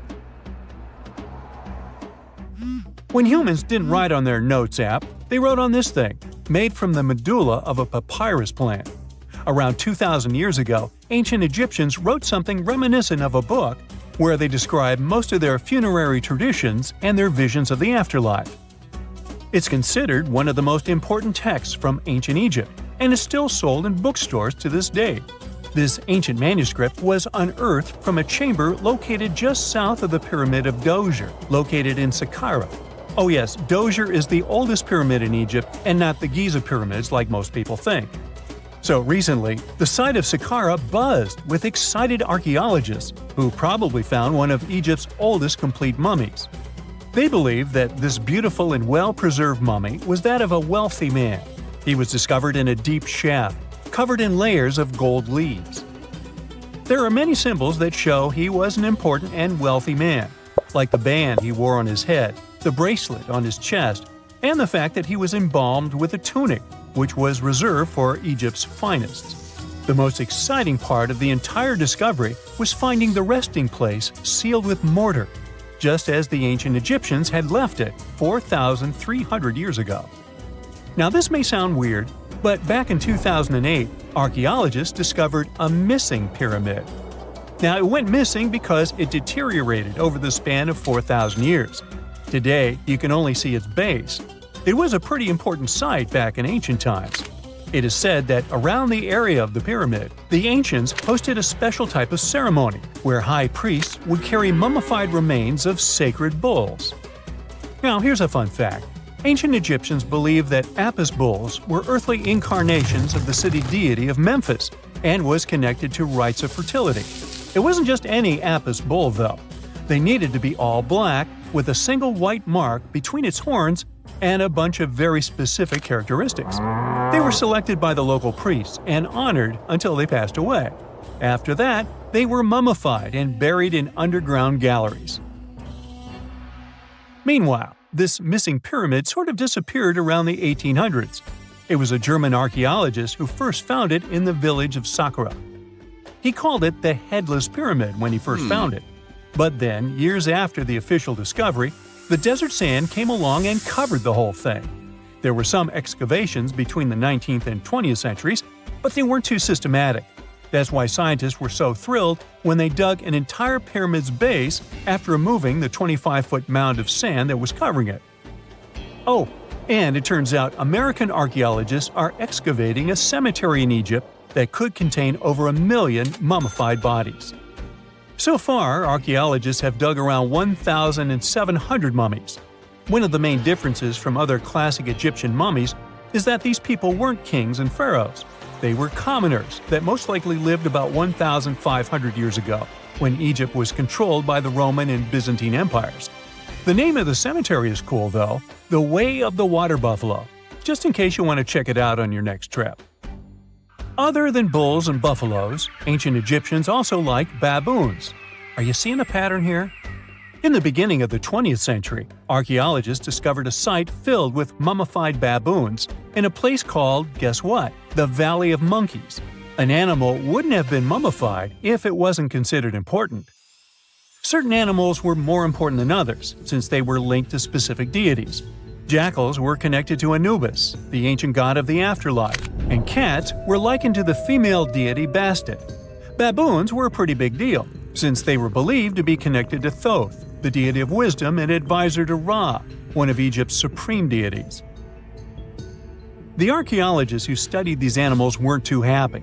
They think these baboons were kept inside and were deprived of sunlight for most of their lives. They had extreme vitamin D deficiencies and they were poorly fed. Maybe Thoth got angry with these baboon keepers. Just a guess. Since there's never a boring day for archaeologists in Egypt, they also found human mummies with golden tongues. Since Egyptians were all about the afterlife, they believed that golden tongues might help a person speak once they pass to the other side. I mean, it's a long shot, but hey, why not?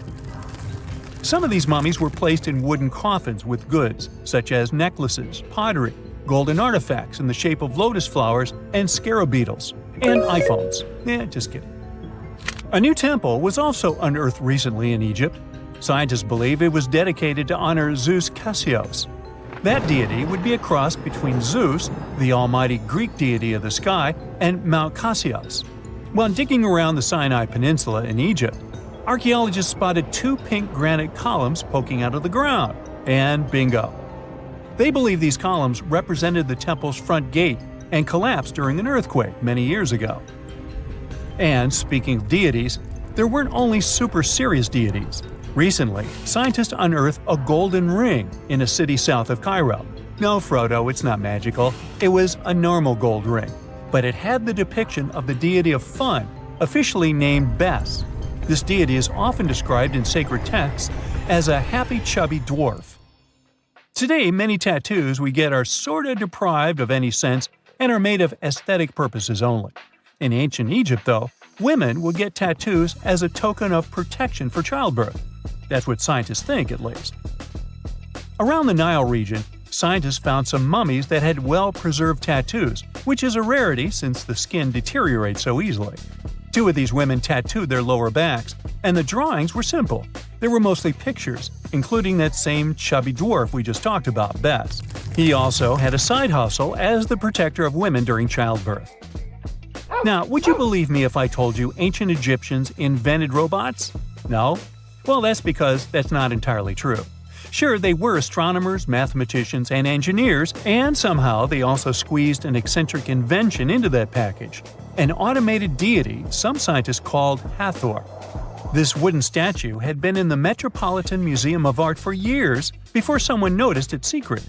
With the help of an X-ray machine, specialists discovered a mechanical operating system inside it. The pulley-like axis goes from the statue's shoulder to her left leg. When the system rotates, the statue raises and lowers her hand. Hey, pick me! I got my hand up here. During the early 1920s, the world was mesmerized by King Tut. A British archaeologist, Howard Carter, discovered the young pharaoh's tomb in Egypt's Valley of the Kings, 1922. But the public wasn't only interested in gold and jewelry. The press wrote about the curse of the pharaohs, but was it true? Was an ancient curse really the reason everyone entering the pyramids lost their lives? At the time, this was the only explanation for a series of unexplained passings. The man present at the opening of King Tut's burial chamber, George Herbert V, Earl of Carnarvon, lived only 5 more months after the discovery. He had also sponsored the dig. In comes Sir Arthur Conan Doyle. You probably know of him, the English writer behind Sherlock Holmes. He claimed that an evil elemental caused the explorer's demise. He must have been joking, right? Unfortunately, no. The newspapers continued to blame the pharaoh's curse after every Egyptologist left this world. These are the scientists who study the ancient cultures of Egypt. The archaeologist who opened King Tutankhamun's tomb passed away full 17 years after the discovery. The reason for it wasn't a secret: Hodgkin's disease. Yet again, journalists around the world wrote of a curse. This was getting ridiculous. But science must have had a rational explanation, right? Well, it did. And that explanation was common mold. Harmful fungi, Aspergillus, can survive for ages in sealed tombs. When humans inhale them, there's a high risk of infection in people who have a weakened immune system. Today, doctors believe this is what happened to the unfortunate explorer more than a century ago. Scientists now know that this type of fungi grows especially well on grain. And King Tut's tomb was full of offerings in the form of baskets full of raw grain and bread. Researchers discovered other varieties of fungi on ancient Egyptian mummies. These molds can easily cause some nasty consequences for humans. The danger of rotting organic material is real. Just look inside your fridge. Any food leftovers you have there start to go off after just 3 to 4 days. You can imagine what happens to food in a sealed chamber after thousands of years. Food is just one kind of organic material. There is also wood. If you expose it to water or even moisture in the air, it starts to deteriorate. You don't have to travel to Egypt to see the effects of this process. Any abandoned building in your neighborhood can serve as an example. When a piece of wood gets wet and has no way of drying out, there is going to be damage. From fungi to wood-boring insects, the list is long. Rotten wood presents a huge structural issue. Beams and floor panels are all made of timber, so you better not go inside a failing building. You can easily lose your footing. But this is just the tip of the iceberg. The building materials since the time of the Pharaohs have changed, but so have the dangers. One of the best examples is asbestos. Until the 1970s, most home insulation materials contained this substance. It was in everything, from boilers to soundproofing. This microfiber provided excellent heat insulation. But then, the United States banned asbestos in 1989. The UK did the same a decade later. The reason for it is that asbestos becomes a health hazard when it gets damaged. When humans inhale asbestos fibers, they can get seriously sick. Abandoned structures are full of this material, and there is no one to maintain them. You see the danger now. Another material is also common in old buildings: lead. Ancient Romans used lead piping to channel spring water into their homes.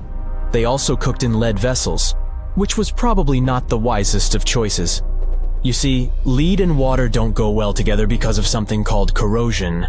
But this problem isn't ancient. US officials banned lead piping only in 1986. That means that 7% of American households still have lead service lines. And this is not the only source of poisoning. Until the mid-1960s, builders used lead paint to coat woodwork. In abandoned buildings, this lead coating snapped a long time ago. Anyone who touches doors and windows will disturb this lead dust and inhale it. The dust particles are at least visible to an unaided eye. This is not the case for carbon monoxide. This gas has no color, so you can't see it. It has no odor, so you can't smell it. No way to detect a carbon monoxide leak at all. And how does this dangerous gas usually escape? Poor maintenance. Well, abandoned buildings have zero maintenance. 1 second, you could be exploring an old factory, and the next you could feel dizzy with and have a terrible headache. These are just some of the symptoms of CO poisoning, the less severe ones. But what is the source? All it takes is for an old boiler to finally give way after years of neglect. We've reached an important question.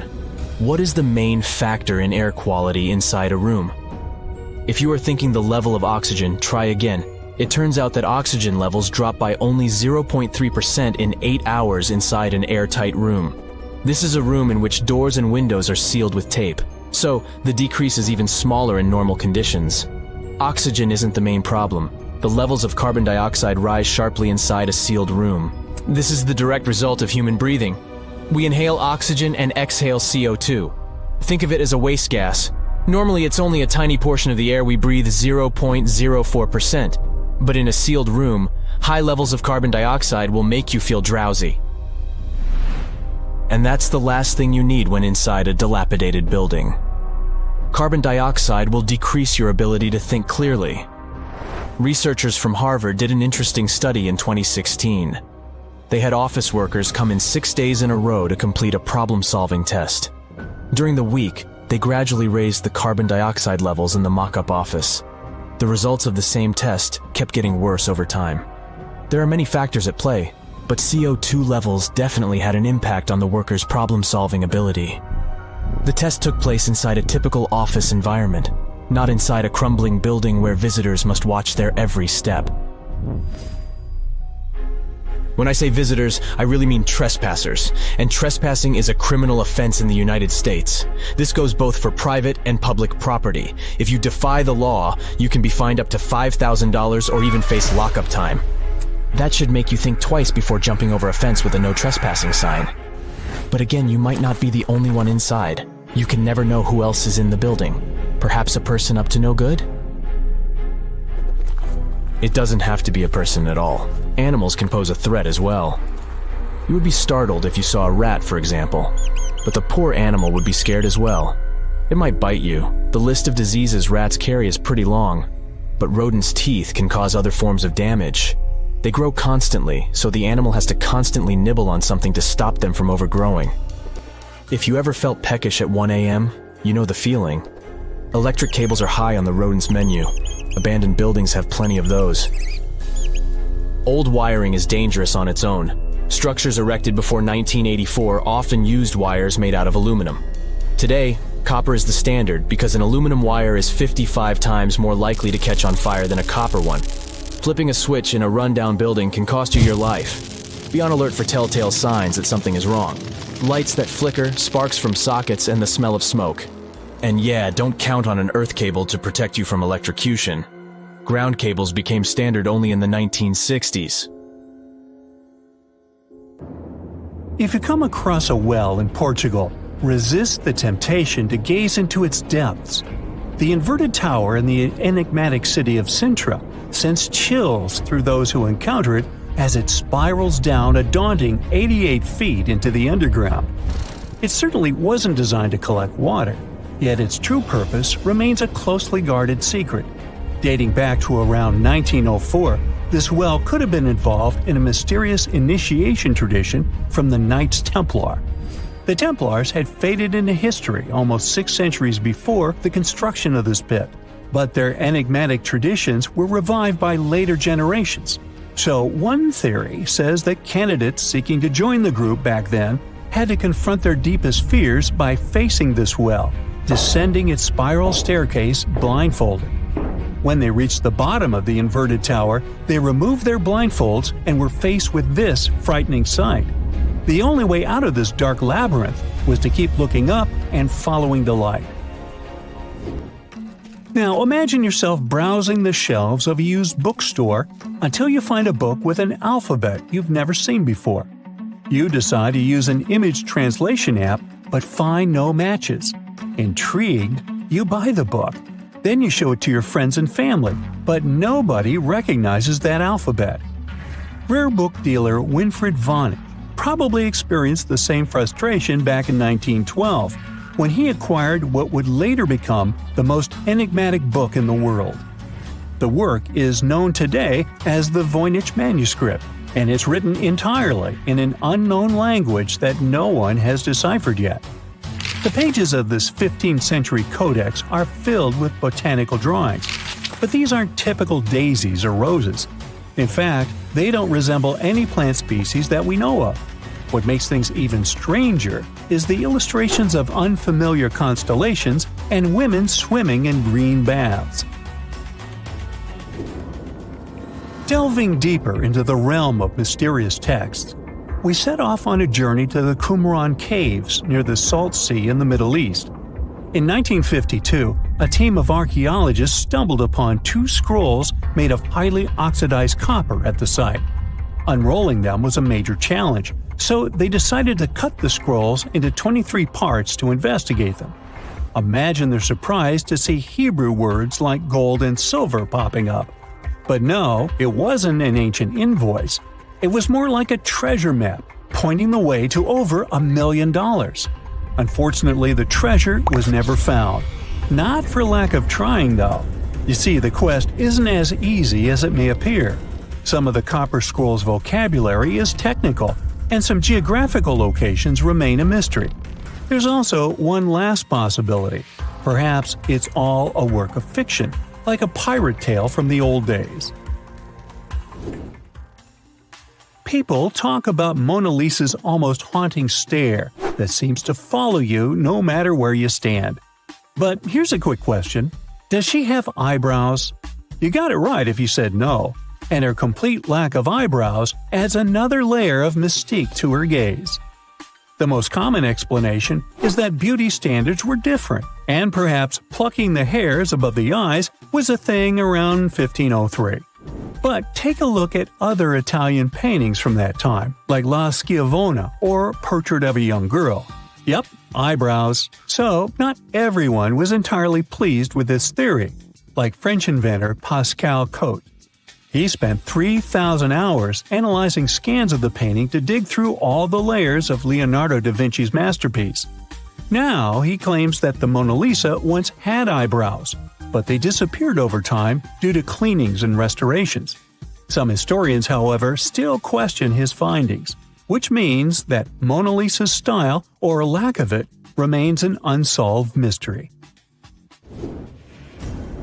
So, you decide to travel to Rio de Janeiro, and everyone tells you that Sugarloaf Mountain is a must-see. When you spot the mountain from a distance, you realize that the stone has a cavity. But around noon, the whole view changes. The shadow in that cavity takes the shape of a bird, an ibis to be precise. A local legend links this bird shape to the ancient Egyptian deity Thoth, as if the ancient Egyptians once visited Rio de Janeiro and were somehow inspired by the natural phenomenon. But it's probably just a big coincidence. I mean, literally. The real mystery, however, lies in the waters around Sugarloaf Mountain. In the 80s, archaeologist Robert Marks got a tip from locals about a treasure hidden beneath Guanabara Bay. He dove in and found quite a few Roman amphorae. You know, those ancient vases with two handles? His discovery could potentially provide evidence of a Roman shipwreck that might have reached Brazil 17 centuries before the Portuguese even set foot there. However, he couldn't proceed with his research, and to this day, the idea of the Roman presence on Brazil's coast remains uncertain. The true location of Cleopatra's tomb isn't the only ancient Egyptian mystery. Many secrets are carved into the walls of ancient structures, like in the Temple of Seti I. Take a close look at this hieroglyph, and you'll notice that it resembles a modern-day helicopter. Look to the right, and you'll see an engraving that looks like a submarine. Odd, right? The most reasonable explanation for this has to do with the legacies of different rulers. When a new pharaoh came to power, they had their own hieroglyphs added over the original ones. But this is still a topic of debate, as some Egyptologists believe that these mysterious hieroglyphs may represent some kind of ancient technology. The same applies to the Dendera light. The image found in the underground passageway of the Hathor Temple is a subject of significant controversy in Egyptian history. Some researchers suggest that the inscription simply represents a rising sun, while others interpret it as evidence of some kind of modern lighting system. And it does indeed resemble Crookes' tube, one of the early experiments with electrical discharges. Although there's no concrete evidence of ancient Egyptians having modern electricity, some historians believe that this theory could help explain why many discovered tombs don't have any residues left behind from the use of oil lamps or candles. A lot has been said about the mysterious pyramids of Egypt, but many people tend to forget that other inexplicable structures had already existed even before them. Our next stop takes us to Turkey. The top of a hill known as Göbekli Tepe, near the city of Urfa, holds an ancient secret. It features more than 20 circular stone enclosures dated back over 11,000 years. Many of these have heavily carved stone T-shaped pillars adorned with eerie human figures with folded hands. The most accepted theory is that it's the world's first temple, likely used for rituals or social events. But the greatest mystery lies in how it was built, as this site existed before the domestication of animals or the use of metal tools. So the construction must have been very difficult, challenging our understanding of the historical timeline. Now, I hope you're not afraid of heights, because we're about to take a flight over the Nazca Lines. You've probably already heard about these massive, mysterious drawings etched into an arid region of Peru. They come in many different shapes, like a spider, a monkey, and even a Google-eyed ET that is probably just a fisher. Anyway, this story got some fresh chapters in 2022 when an additional 168 new drawings were discovered. The original ones could only be seen from the air, but these new ones are much smaller and can be observed from the ground. However, one thing they have in common is that their purpose remains totally unclear. Some might call them the largest scale calendar in the world. Others suggest that they served as a tool for agricultural purposes. Of course, many theories have emerged in an attempt to give the Nazca Lines a meaning, but the truth is that they remain some of the most important unsolved mysteries in history. Beneath the sands of Luxor, scientists found something that was perhaps never meant to be found. Over 1,000 decorated stone blocks that belonged to the ruined temple of a woman pharaoh. It got us thinking, why was this temple so brutally destroyed, and who was this woman? Her name is Hatshepsut, and she is now considered one of Egypt's greatest pharaohs, but for a long time, history almost forgot her. She ruled during the 18th dynasty, from around 1479 to 1458 BCE. She's remembered for her ambitious building projects, successful military campaigns, and flourishing trade expeditions. It turns out she was one out of 4 women to take the title of pharaoh in Egyptian history. The next woman would have to wait for 1,500 years to reign, and that woman we know as Cleopatra. The story of how Hatshepsut got to be a pharaoh is the most colorful part of this tale. As far as most dynastic rules go, it's usually men that are first in line for royal thrones. In Egypt, that was the same. That's why, when Pharaoh Thutmose I had a daughter as his firstborn, that was a big no-no as far as his succession line went. A few years later, Pharaoh Thutmose I passes away. The crown passed to Thutmose II, who ruled briefly, only to leave the throne to his infant son, Thutmose III. In this scenario, Hatshepsut was this pharaoh's stepmother.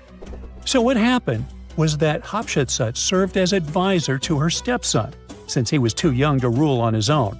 But after 7 years, she made an unprecedented move. She decided to seize power and declared herself Pharaoh of Egypt. Now this was not a simple power grab. Hatshepsut understood that if she wanted to rule, she had to present herself as a legitimate king. In a bold move, she adopted the full royal regalia, including the false beard, traditionally worn by male pharaohs.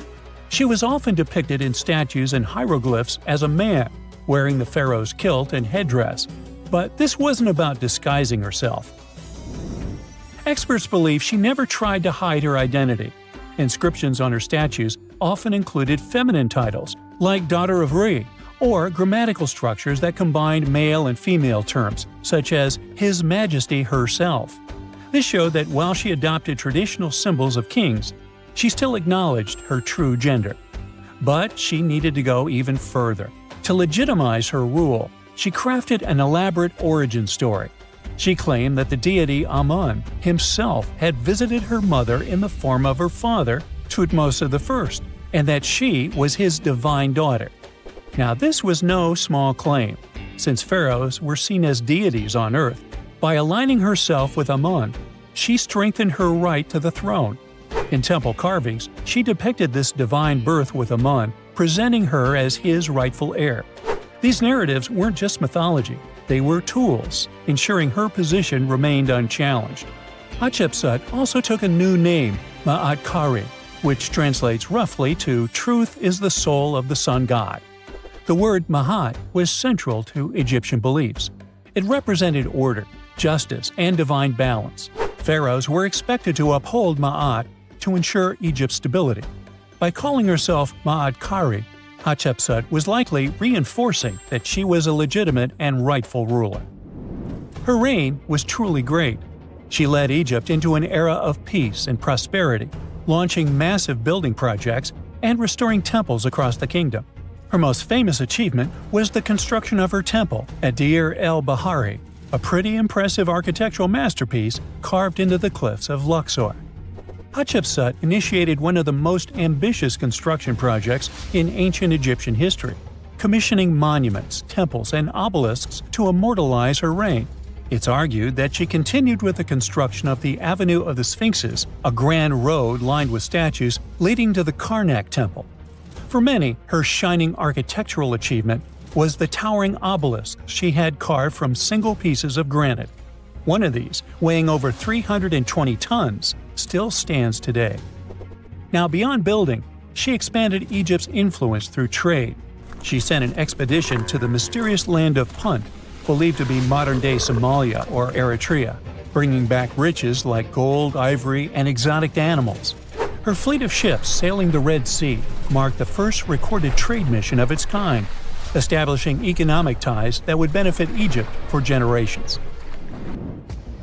Yet, for all of her success, something strange happened after Hatshepsut passed away. Her successor, aka her stepson Thutmose III, who had been overshadowed by her rule, took a drastic step. He ordered her name to be erased from history. Her statues were defaced, her inscriptions chiseled away, and her achievements credited to other rulers. It was as if she had never existed. Some believe Thutmose III wanted to reclaim his rightful place as pharaoh, while others suggest that later rulers, uncomfortable with the idea of a female pharaoh, sought to restore traditional male dominance. The story gets even more tragic. The power struggle between stepmother and stepson continues, since, even after her passing away, Thutmose III built his own temple right next to Hatshepsut's at the Valley of the Kings. But he built his temple with one deliberate modification. His monument was built 11 feet higher than hers. Mind you that this was no accident, it was a symbolic statement. He wanted to overshadow her legacy. But history had other plans. Hatshepsut's legacy started to be rediscovered in the 19th century, and it was only through careful archaeological investigation that her reign was properly recognized. Today, Hatshepsut is remembered as one of Egypt's greatest pharaohs. Her reign, once erased, has been reconstructed through constant archaeological discoveries, proving that her power and influence could not be so easily forgotten.